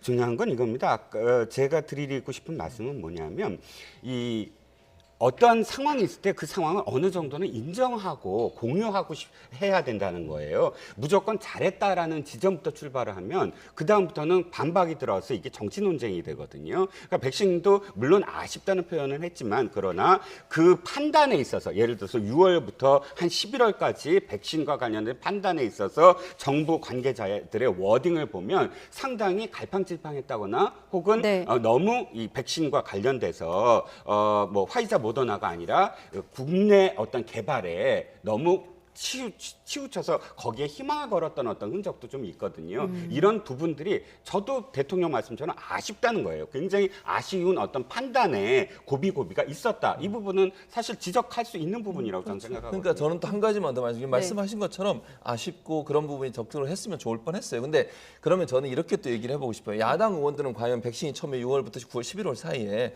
개발된다고 했을 때 그걸 적극적으로 얘기했냐. 안전성 문제에서 의문을 제기했던 분들도 저는 있다고 봐요. 언론도 마찬가지고. 그러니까 그 당시만 해도 백신이 완전히 개발되기 전에는요. 이 안전성이 정말 확보됐냐 하는 문제 때문에 논란이 많이 있었다는 것도 우리가 인정해야 된다. 그 과정에서 정부가 선택하는 과정에 여러 가지 논란이 있었을 수 있고 뭐 갈팡질팡이라는 표현을 쓰셨는데 저는 그거보다 여러 전문가들 사이의 의견의 차이가 있었을 거라고 저는 봐요. 그러면서 지금의 정책이 나온 거니까 결과론적으로는 아쉬움이 남아있지만 그게 뭐 백신 공급의 실패다 이렇게까지 얘기할 수 있는 상황은 아니라는 말씀을 드립니다. 알겠습니다. 여기까지 듣도록 하고 앞서 들었던 또 청문회 관련해서 장관 후보자들 관련 얘기를 넘어오도록 하겠습니다. 이 지금 발언 중에 검증 실패가 아니라는 이 대목 때문에 야당이 좀 발끈을 했고 이른바 청문회 좀 전국에 좀 급냉하고 있습니다. 이렇다 보니까 지금 김부겸 후보자 인사청문회도 시한 내에 채택이 좀 불발되는 상황까지 왔는데 어떻습니까? 지금 이 특별연설 이후에 조금 기류가 좀 바뀔까요? 이 장관 후보자에 대한 어떤 청문회 기류는? 아니 근데 제가 어느 정도는 이게 특별히다 아니다 아까 말씀드린 이유 중에 하나가 바로 그겁니다. 다른 부분들은 언제든 그 지금까지 대통령이나 이 정부가 취했던 어떤 그 기조와 비슷한데 그나마 좀 바뀔 수 있는 게 인사청문회에서 그래도 야당이라든지 언론이라든지 국민들이 이 사람은 도저히 안 되겠어라는 부분에서 최초로 한번 걸러내는 그런 그 제스처나 혹은 그런 어떤 선택을 하지 않을까 하는 기대가 있었거든요. 그런데 오늘 대통령께서 말씀하신 거는 이 사람들이 다 한 사람 한 사람씩 전부 다 능력이 있다는 걸 강조를 했어요. 그러다 보니까 이게 그대로 가겠구나. 끝까지 그러니까 지금 몇 번째예요? 벌써 30번째, 31번째, 32번째가 되나요? 뭐 이런 어떤 순서대로 그렇게 가겠구나. 그 기전은 안 변하겠구나. 이렇게 지금 예상을 할 수밖에 없거든요. 그래서 특별하지 않다라는 점을 제가 말씀을 드린 거고요. 네.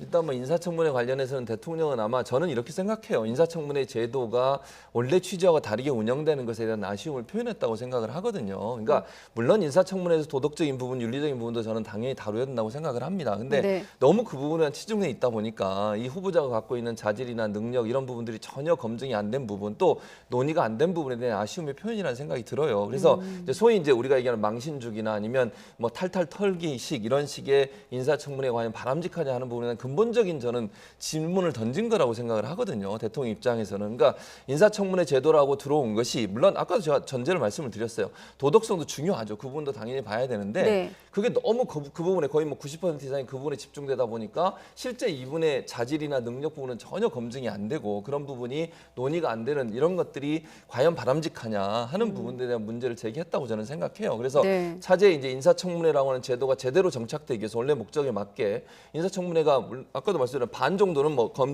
도덕성 검증을 해야 되지만 실제 이분이 제대로 역할을 할 수 있는 능력을 갖고 있는지 하는 부분에 대한 부분도 다뤄져야 되는데 그런 부분이 다뤄지지 않은 부분에 대한 전반적인 어떤 의견을 표명한 게 아닌가 이렇게 생각을 합니다. 네. 그리고 또 다른 분야에 대한 언급 가운데 일단 사면론에 대한 언급과 또 이른바 이제 당내 민주당 내 문자 폭탄 이런 강성 지지자들의 어떤 이런 문자 폭탄에 관련돼서 조금 미묘한 기류 변화가 좀 감지되기도 했거든요.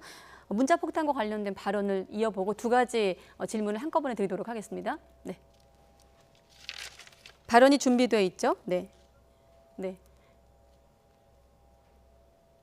SNS 시대에 그 문자로 자신의 의견을 표현하는 것은 너무나 당연하고 자연스러운 현상이라고 생각합니다. 그것이 정치의 영역이든 또는 뭐 비정치의 영역이든 마찬가지입니다. 아마 정당 같으면 이 당원 게시판에 문자들이 많이 갈지 모르지만 청와대에도 국민청원 이런 쪽에 폭주하고 있습니다. 심지어 요즘 군에서도 장병들에게 휴대폰 사용이 허용되니까 그동안 덮어졌던 군내 어떤 병영 문화의 개선을 바라는 그런 모습들이 분출하고 있습니다. 바람직한 일이지 않습니까? 이 정치의 영역에서는 당의 좀 열성 지지자나 강성 지지자들이 보다 많은 문자들을 보낼 수는 있을 것이라고 생각합니다. 그러나 문자의 수가 많다고 해서 그것이 반드시 뭐 대세이거나 대표성을 지닌다고 단정할 수도 없습니다. 저는 정치하는 분들이 그런 문자에 대해서 좀 더 여유 있는 마음으로 바라봐도 된다고 생각합니다. 여유 있는 마음으로 바라봐도 된다. 이 언급이 나오고 나서 이제 4년 전에 양념 같은 것이다라고 했던 발언이 또 소환되기도 했는데 시간 관계상 이 문자 폭탄 발언과 사면론 어떤 좀 변화가 느껴졌는지 말씀해 주시죠. 일단 사면론은 국민들의 어떤 지금 그 상황을 봐야 된다. 그러니까 완전히 그 끝내지 않고 이렇게 열려진 어떤 그런 상황이라고 보여지고요. 예. 그다음에 두 번째 그 문자 폭탄은 이렇게 말씀하신 그 다음 연결이 뭐냐면 좀 예의를 갖춰라. 나를 지지하는 사람일지라도 예의를 갖추지 않는다면 그 지지하는 사람에 대해서 폐가 될 수 있다. 이 언급은 사실 최초로 했어요. 예. 근데 첫 번째는 뭐냐면 만시지탄이다. 4년 동안 사실은 그렇게 대통령이 한 말씀 해라. 왜냐하면 문재인 대통령을 지지하는 사람들의 뭐 떼지어서 문자를 좌표를 찍어갖고 한날 한시에 동시에 하자. 뭐 이런 그 커뮤니티에 그런 글들이 횡행하고 있는데 그때 예의를 갖춰라라고 했었어야 되지 않느냐. 지금에 와서 하는 것은 너무 진짜 좀 늦었다. 뭐 늦는 게 뭐 빠른 걸 수도 있지만 그리고 한 가지만 더 말씀드리면 네. 양념이라는 것이 그때 2017년도에 경선 때 나온 얘기예요. 그때 사실 그 경선 때 다른 후보들 안희정이라든지 혹은 이재명 후보, 박원순 후보는 나중에 탈락했지 참. 네. 그래서 사퇴했죠, 참. 그래서 네, 대선 후보 경선 당시. 후보 경선에 그때 지지자들이 그 후보들이나 캠프에 문자 폭탄을 해갖고 양념이라는 말을 그때 썼는데 박영선 의원이 당시 안희정 캠프에 있었어요. 그때 이렇게 표현해요.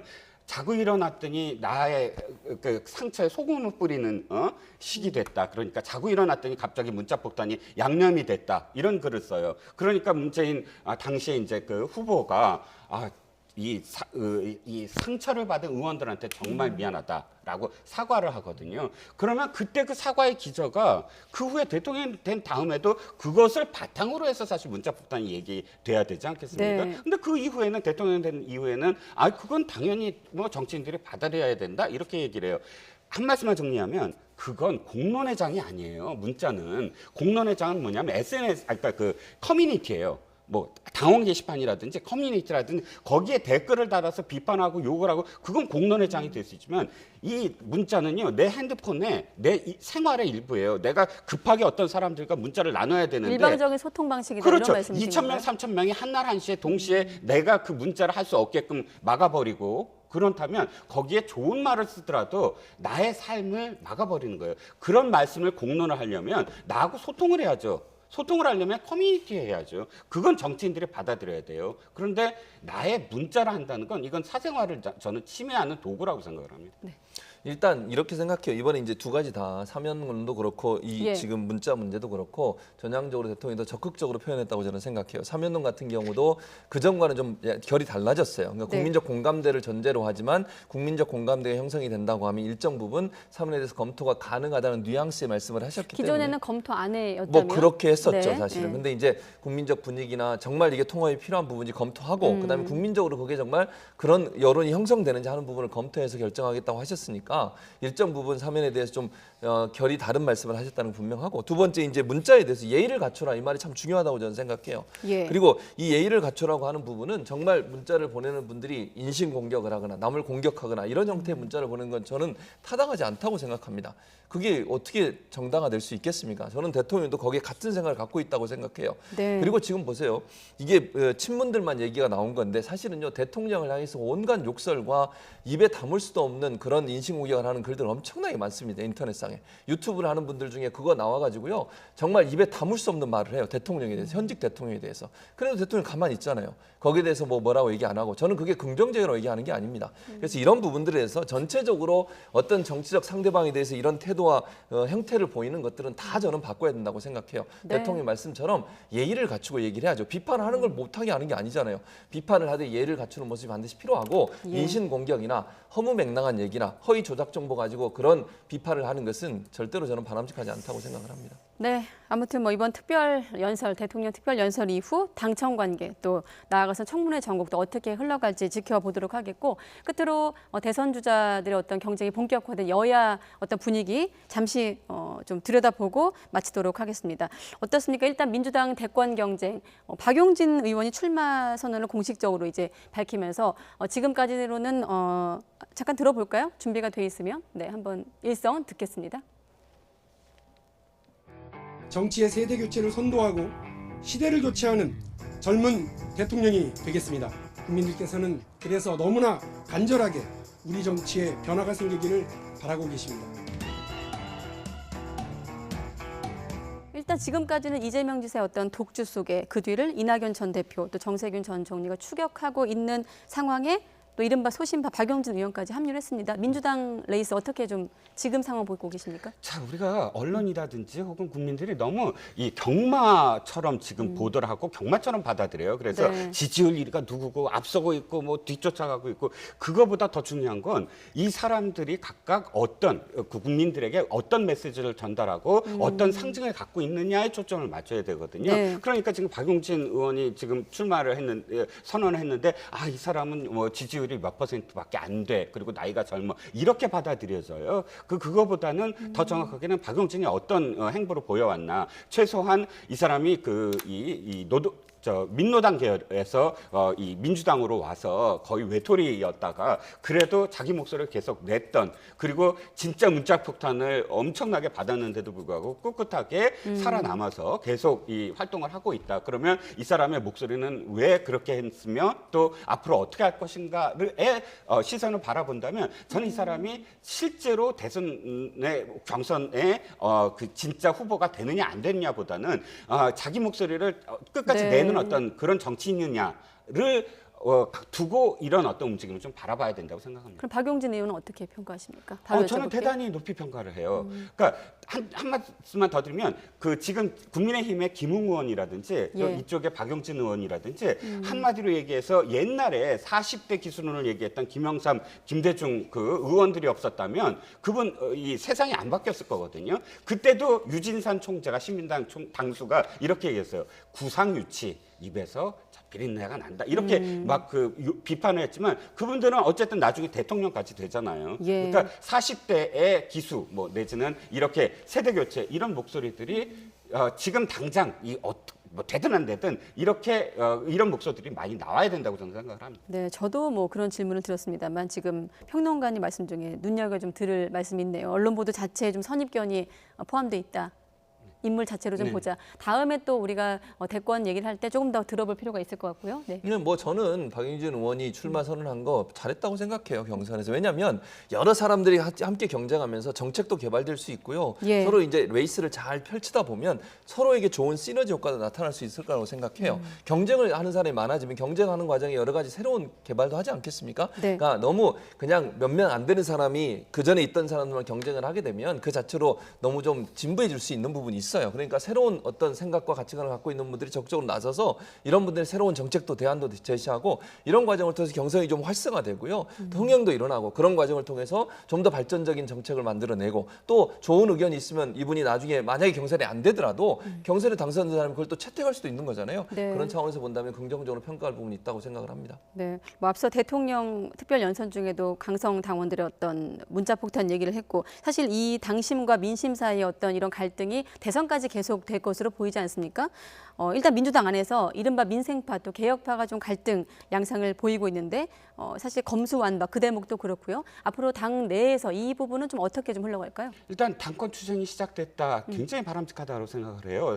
저는 민주당의 가장 큰 장점이 옛날에 그 전통적 민주당의 장점이 나쁜 점이라고 얘기하면 뭐 백가쟁명이지만 좋은 점이라고 얘기하면 자신의 생각을 떳떳하게 얘기하고 거기에 대해서 당에서 그 안에서 권력을 잡기 위해서 내 생각을 관철시키기 위해서 노력하는 그런 의원들의 집합이었거든요. 근데 최근 4년 동안 목소리가 없었어요. 그냥 일사불란하기만 했어요. 그게 최근에 어떤 선거를 통해서 이래서는 안 된다. 그리고 목소리들이 나오기 시작했거든요.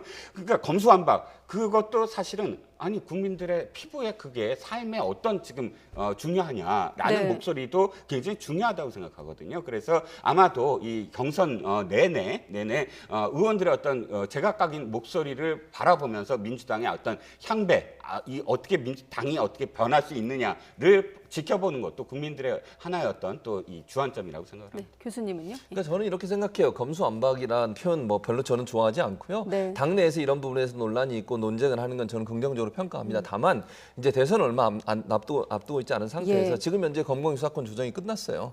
법으로 끝났다는 얘기를 하는 거예요. 근데 정착되는 과정이죠. 공수처도 지금 출범을 시작해서 1호 사건을 이제 뭘 하기로 결정을 했습니다.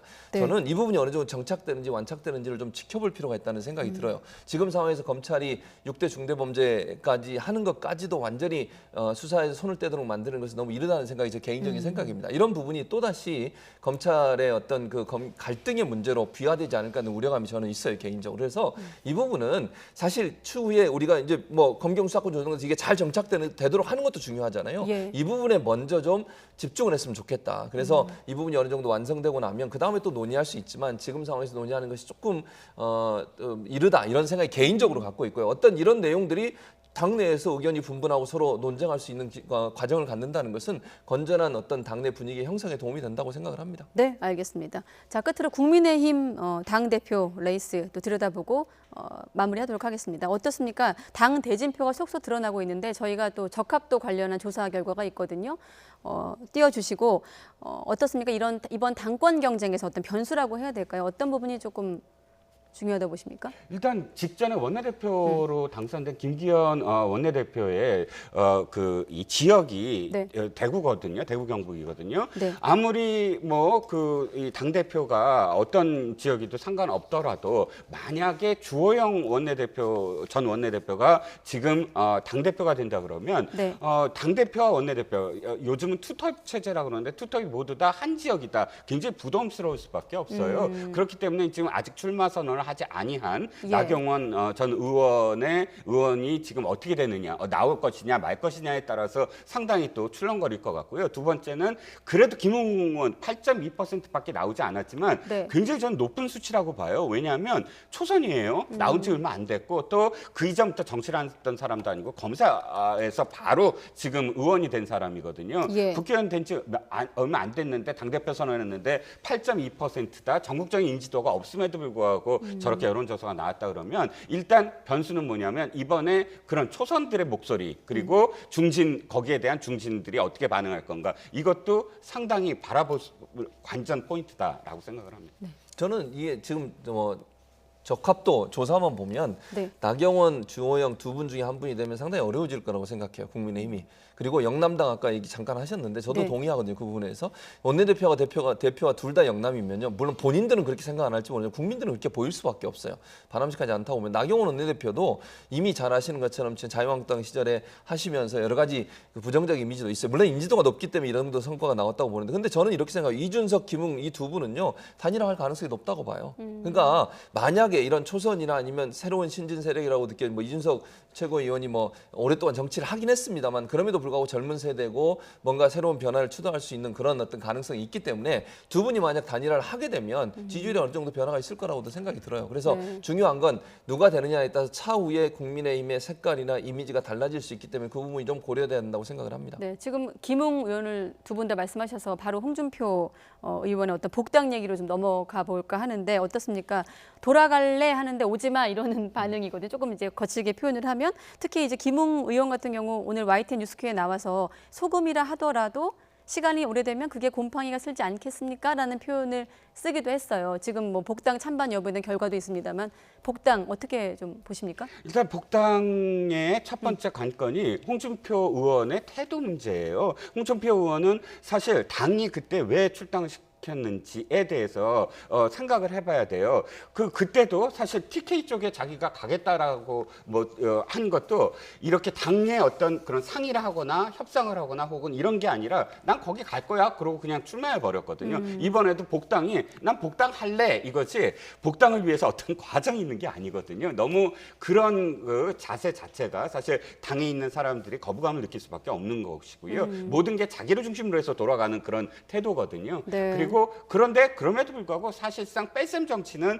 국민의힘한테는 불리해요. 지금은 어떤 사람도 사실 이 용광로처럼 그 안에서 다시 심판을 받게 하고 다시 거기서 경쟁을 하게 만드는 그런 체제로 대선 체제로 변환해야 된다. 그러면 궁극적으로는 홍준표 의원의 복당 문제는 사실 그런 관점으로 바라봐야 된다고 생각합니다. 끝으로 교수님께는 이렇게 질문 드릴게요. 사실 최근에 국민의힘 같은 경우 초선 의원들이 단체로 광주를 방문하기도 했고 또 그 전날에는 박형준 부산시장이 또 봉하마을을 찾기도 했거든요. 이런 행보와 좀 비교해서 홍준표 의원의 복당 여부 당에 어떤 영향을 미칠 것이라고 보십니까? 만약에 홍준표 지금 전 대표가 복당을 하고 또 주호영이나 나경원 이 두 분 중에 한 분이 당대표가 된다. 그럼 지금 이 두 방금 말씀 초선 의원들이 단체로 5.18 민주무역 참배하고 또 박형준 부산시장이 또 하태경 의원이 노무현 전 대통령의 묘소를 참배한 것에 모든 이미지가 다 상쇄될 겁니다.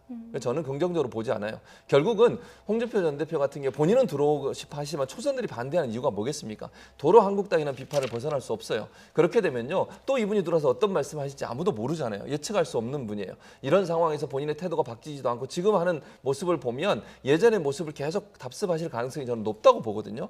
그리고 대표도 만약에 영남 출신 아니면 도로 자유한국당으로 느낄 수 있는 그런 중진들이 다시 등장해서 대표를 하게 되면요. 이런 여러 가지 노력들, 초선의 노력이나 아니면 일부 의원들이나 지방자치단체장들이 중반에 있는, 즉 중립종에 있는 분들의 외연 확장을 위해서 노력하는 모든 노력들이 숲으로 돌아갈 수밖에 없다. 이런 충돌이 일어나면요. 대선에서 결코 좋은 결과를 얻어내기 어려울 것이다. 이렇게 생각을 합니다. 네, 여기까지 듣도록 하겠습니다. 오늘 못다한 얘기도 다음 주 월요일에 하도록 하겠습니다.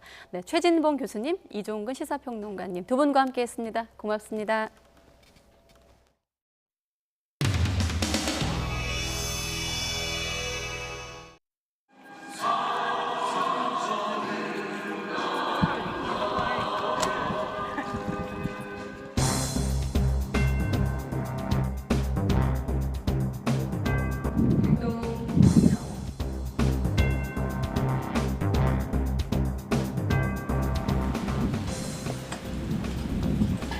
상자에서 조그맣게 나와가지고 엊그저께 오로이날 어린이날 행사로 대상 연세가 나이가 11살.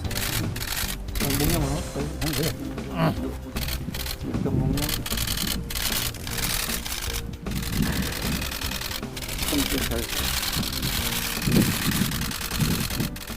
전남 8점!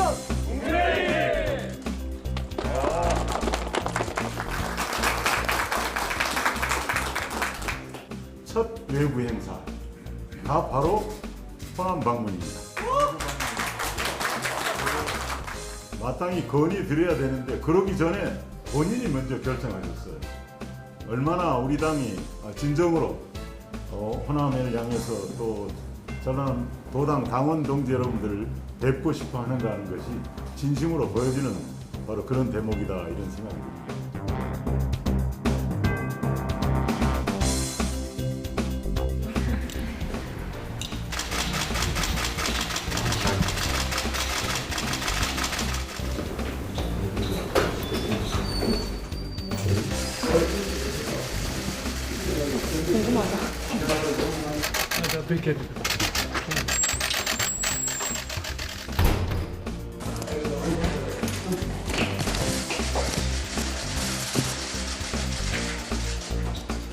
의원님 어떤 얘기 아래로 좀 나누셨는지. 되게 재밌는 얘기도 많이 했어요. 당이 변화를 반드시 해야 되고 당이 변화를 하는 것은 새로운 인물이 당대표가 되는 것보다 더 효율적인 건 없다. 그러니까 세게 붙어라. 청년들한테 미래를 보여줘라. 누구의 개파다, 꼬붕이다 이런 이야기가 안 듣도록 자기만의 정치를 해야 된다. 간단하게 그 정도 이야기를 했고요. 많은 부분에 있었을 때 저하고 진짜 생각이 많이 일치한다는 걸 느꼈어요. 초선 당대표 대회에서는 좀 어떤 말씀 해주셨어요? 아주 긍정적으로 이야기를 하시더라고요. 그러면서 격려를 많이 해주셨어요. 주변에서 많이 도우려고 하는 것 같더라. 아주 이제 나가서 다른 이야기하지 마라고 이야기를 하셔가지고 상당히 긍정적으로 이야기를 해주셨어요. 당대표 되시면은 당으로 이제 모신다는 말씀도 하셨잖아요. 혹시 그런 이야기를 오늘 하셨어요? 그런 얘기까지는 안 했는데 그냥 그 얘기는 했었어요. 제가 당대표 되면 저도 계속 도와주실 거죠. 그랬더니 아이고 많이 도와줘야지. 근데 개인적으로는 꼭 도와주겠다라고 이야기를 하셨어요. 이야기하지 말라 그랬나? 이야기하지 말라 그랬나? 의원님이 생각하실 때는?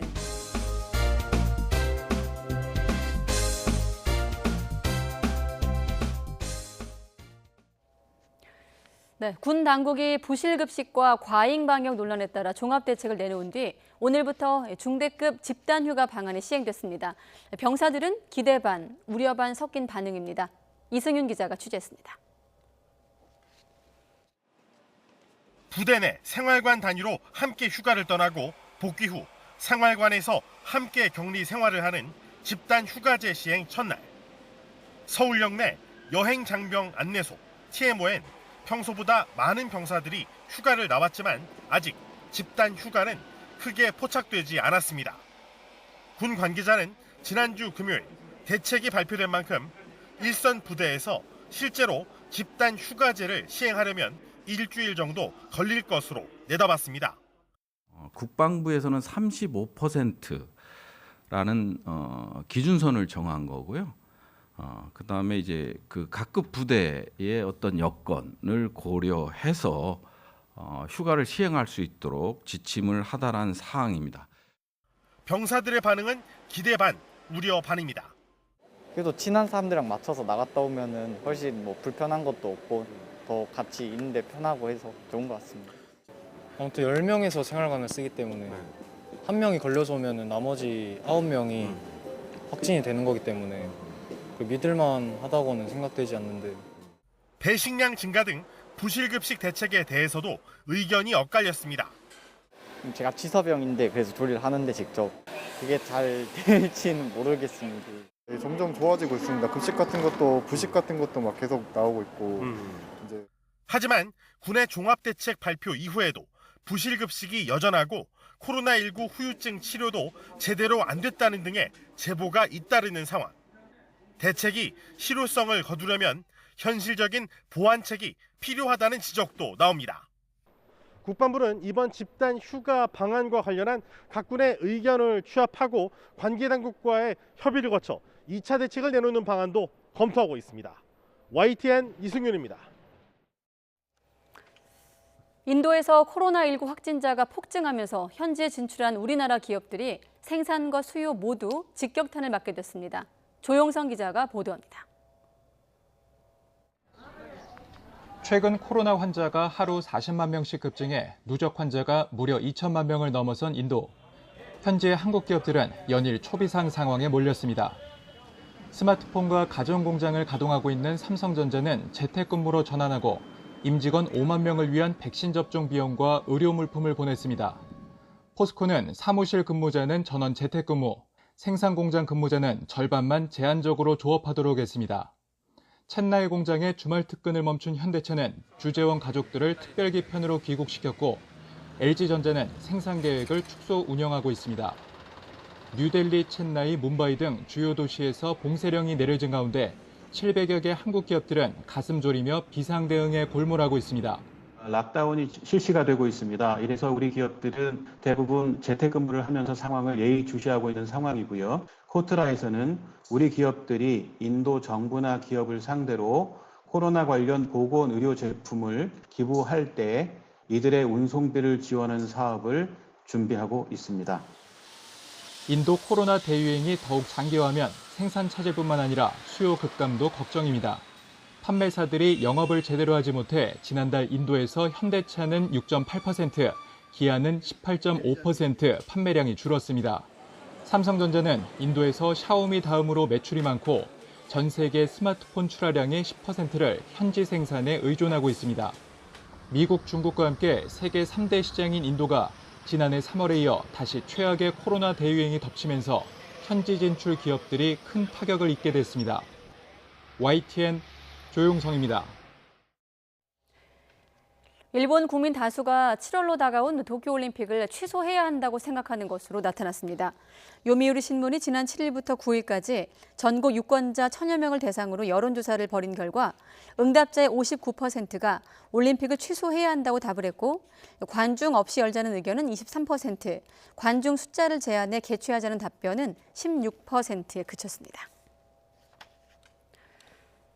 네, 그리고 일본 국회에서도 도쿄올림픽 개최가 불가능하다는 목소리가 본격적으로 나오고 있습니다. 하지만 국민의 안전을 어떻게 확보할 것인가 정부 내 누구도 답을 내놓지 않고 있습니다. 계속해서 도쿄 이경화 특파원이 보도합니다. 일본 제1야당인 입헌민주당 에다노 대표는 지금 같은 상황이라면 올림픽을 열 수 없다고 밝혔습니다. 자신도 올림픽 개최를 바랐지만 의료 위기 속에 강행할 수는 없다는 겁니다. 命と健康を守る、国民の命、暮らしを守る、これとオリンピック・パラリンピックの開催を両立させることは不可能と言ってもいいんじゃないかと。 올림픽 취소를 논의해야 할 시점이라는 지적에도 스가 총리는 안전한 대회를 열겠다는 말만 반복했습니다. IOCが開催をすでに決した各国にも確認しており、開催にあたっては選手や大会関係者の感染対策をしっかり講じ 하지만 어떻게 국민의 안전을 담보할 것인지 구체적인 답변을 피하는 총리에게 비판이 쏟아졌습니다. 日本国総理大臣として答弁はたった一つですよ。国民が優先されるでしょう。守るべき命は国民じゃないんですか? 스가 총리가 임명한 정책자문 담당자는 SNS에 이 정도 감염에 올림픽을 취소한다면 웃음거리가 될 것이라는 글을 올렸습니다. 코로나 방역 실패에 올림픽에 대한 부정적인 여론이 더해져 내각 지지율이 최저 수준인 가운데 나온 이런 발언에 정부도 곤혹스러운 표정입니다. 個々のお考え、個々の発信等について政府として一つ一つコメントは差し控えさせていただきたいと思います。 스가 총리는 감염 상황이 가장 심각한 단계만 벗어나면 긴급 사태를 해제하고 올림픽 개최 분위기로 전환하겠다는 태세입니다. 일본 정부 내 전문가들은 이보다 엄격한 기준을 적용해 해제 여부를 결정해야 한다고 말하고 있습니다. 정부 내에서조차 시각이 엇갈리는 가운데 왜 지금 올림픽을 열어야 하는지 스가 내각이 국민에게 제대로 설명하지 못하면서 개최를 둘러싼 혼란은 당분간 이어질 것으로 보입니다. 도쿄에서 YTN 이경화입니다. 도쿄올림픽과 패럴림픽 조직위원회는 오늘 17일로 예정됐던 토마스 바흐 국제올림픽위원회 위원장의 일본 방문을 연기한다고 발표했습니다. 교도통신에 따르면 조직위원회는 올림픽 개최 도시인 도쿄도 등에 발령된 코로나19 긴급 사태가 이달 말까지 연장된 상황에서 바흐 위원장의 방일은 곤란하다고 판단했습니다. 네, 방글라데시 곳곳에서 많은 사람들이 방역 수칙을 무시하고 이슬람 최대 명절 맞이에 나서고 있어 최악의 상황을 맞은 인도와 같은 처지에 놓일 수 있다는 우려가 커지고 있습니다. 김정회 기자가 보도합니다. 도로마다 차 반, 사람 반입니다. 시장도 마찬가지. 몰려든 사람들이 어깨를 밀쳐가며 물건 고르느라 북새통을 이룹니다.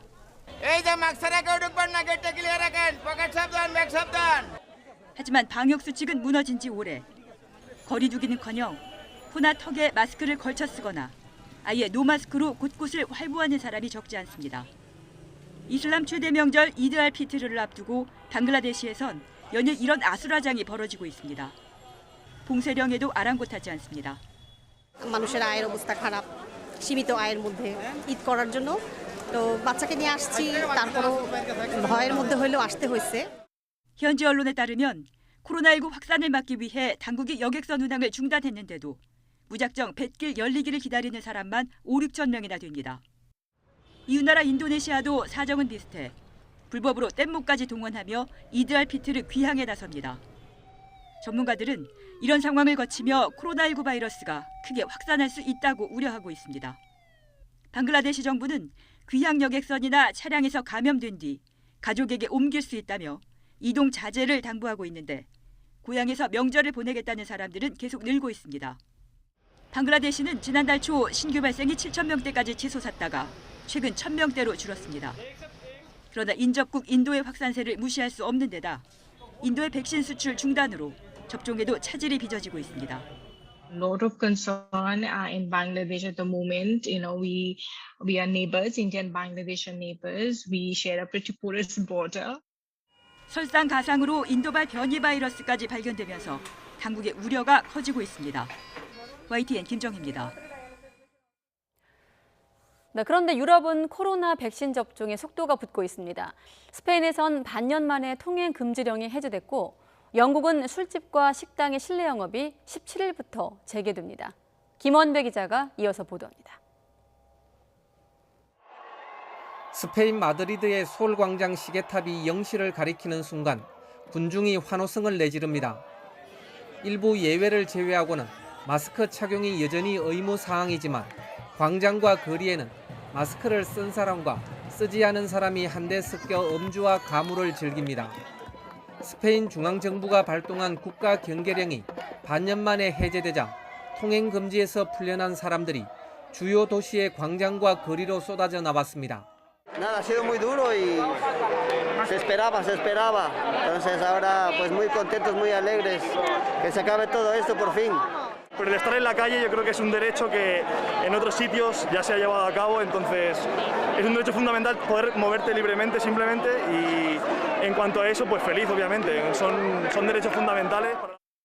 스페인 정부가 하원의 승인을 받아 지난해 10월 발동한 국가 경계령에 따라 각 지방 정부는 야간 통행 금지, 지역 간 이동 제한과 같은 제한 조치를 내릴 권한을 부여받았습니다.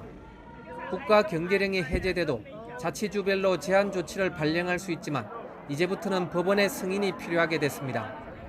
모두 17개 스페인 자치주 중에서 발레아레스 제도, 카나리아 제도, 나바라, 발렌시아 등 4개 광역주는 여전히 통행 금지 조치를 유지할 계획입니다.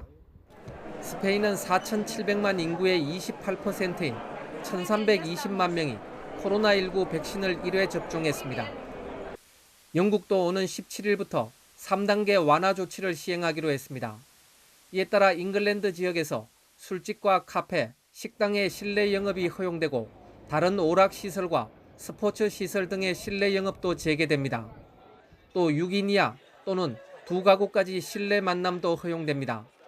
보리스 존슨 영국 총리는 성명에서 현재 영국 성인의 3분의 2 이상이 백신 1회 접종을 했다며 이제 조심스럽게 봉쇄 완화를 기대할 수 있게 됐다고 밝혔습니다.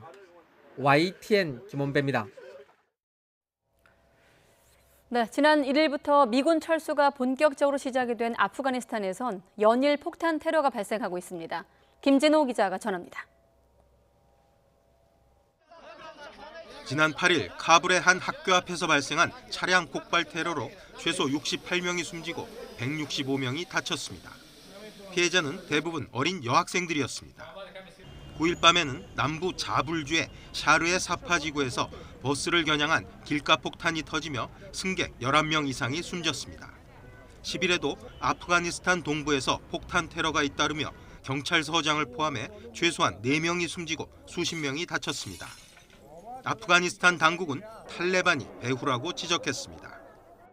이 جنایت و عمل نابخشودنی کار تروریستی طالبان است چنان که در گذشته هم اینا بالای دانشگاه کابل بالای محصلین در ولایت لوگر.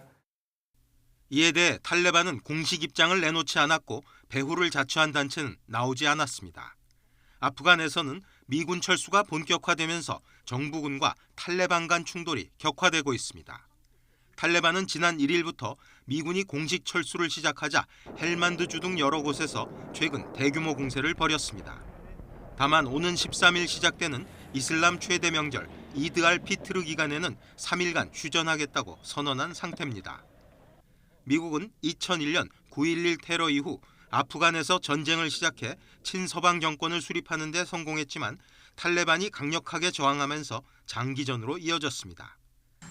조 바이든 대통령은 지난달 14일 5월 1일부터 아프간 철군을 시작해 9월 11일 이전에 끝내겠다고 밝혔습니다.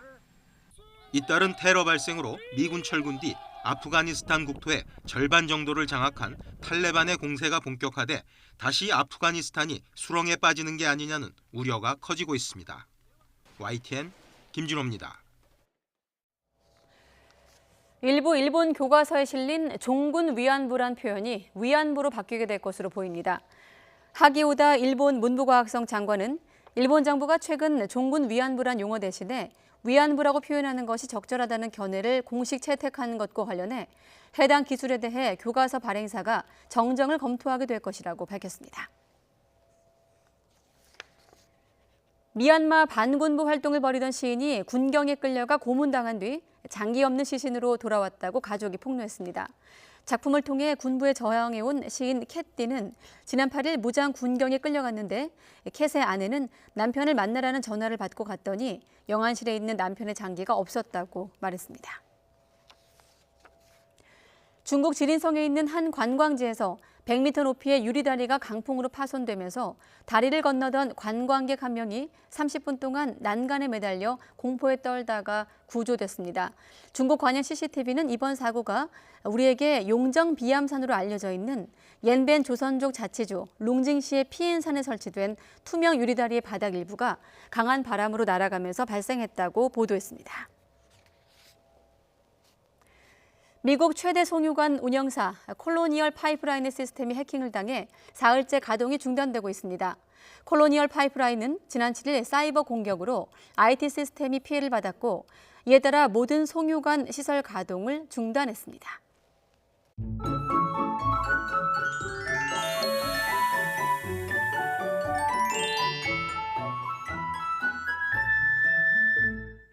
오늘 곳곳에 비가 내리며 종일 쌀쌀한 날씨가 이어졌습니다.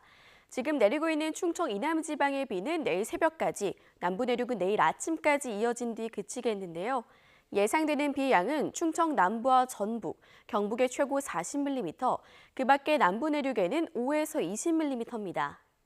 내일 낮부터는 하늘이 차츰 개겠고요. 중북부 지방은 낮 동안 기온이 크게 오르면서 초여름 더위가 찾아오겠습니다. 내일 서울 아침 기온은 11도로 오늘과 비슷하겠지만 한낮 기온이 26도로 오늘보다 무려 10도 이상 높겠습니다. 한낮에는 반소매 차림이 어울리겠습니다. 내일 낮부터 내륙은 점차 맑은 하늘을 회복하겠습니다. 다만 남해안과 제주는 구름 많은 날씨가 이어지겠고요. 제주도에는 오후부터 강풍을 동반한 비가 내리겠습니다. 내일 낮 기온은 오늘보다 5에서 많게는 11도가량 높겠습니다. 서울 낮 기온 26도, 대전 23도, 광주도 23도로 예상됩니다. 수요일 모레는 남부지방에 또 한 차례 비 소식이 있습니다. 지금까지 날씨 정보였습니다. 네, 서서히 더워지나 봅니다. 네, 뉴스나이트 여기서 마치겠습니다. 여러분 고맙습니다.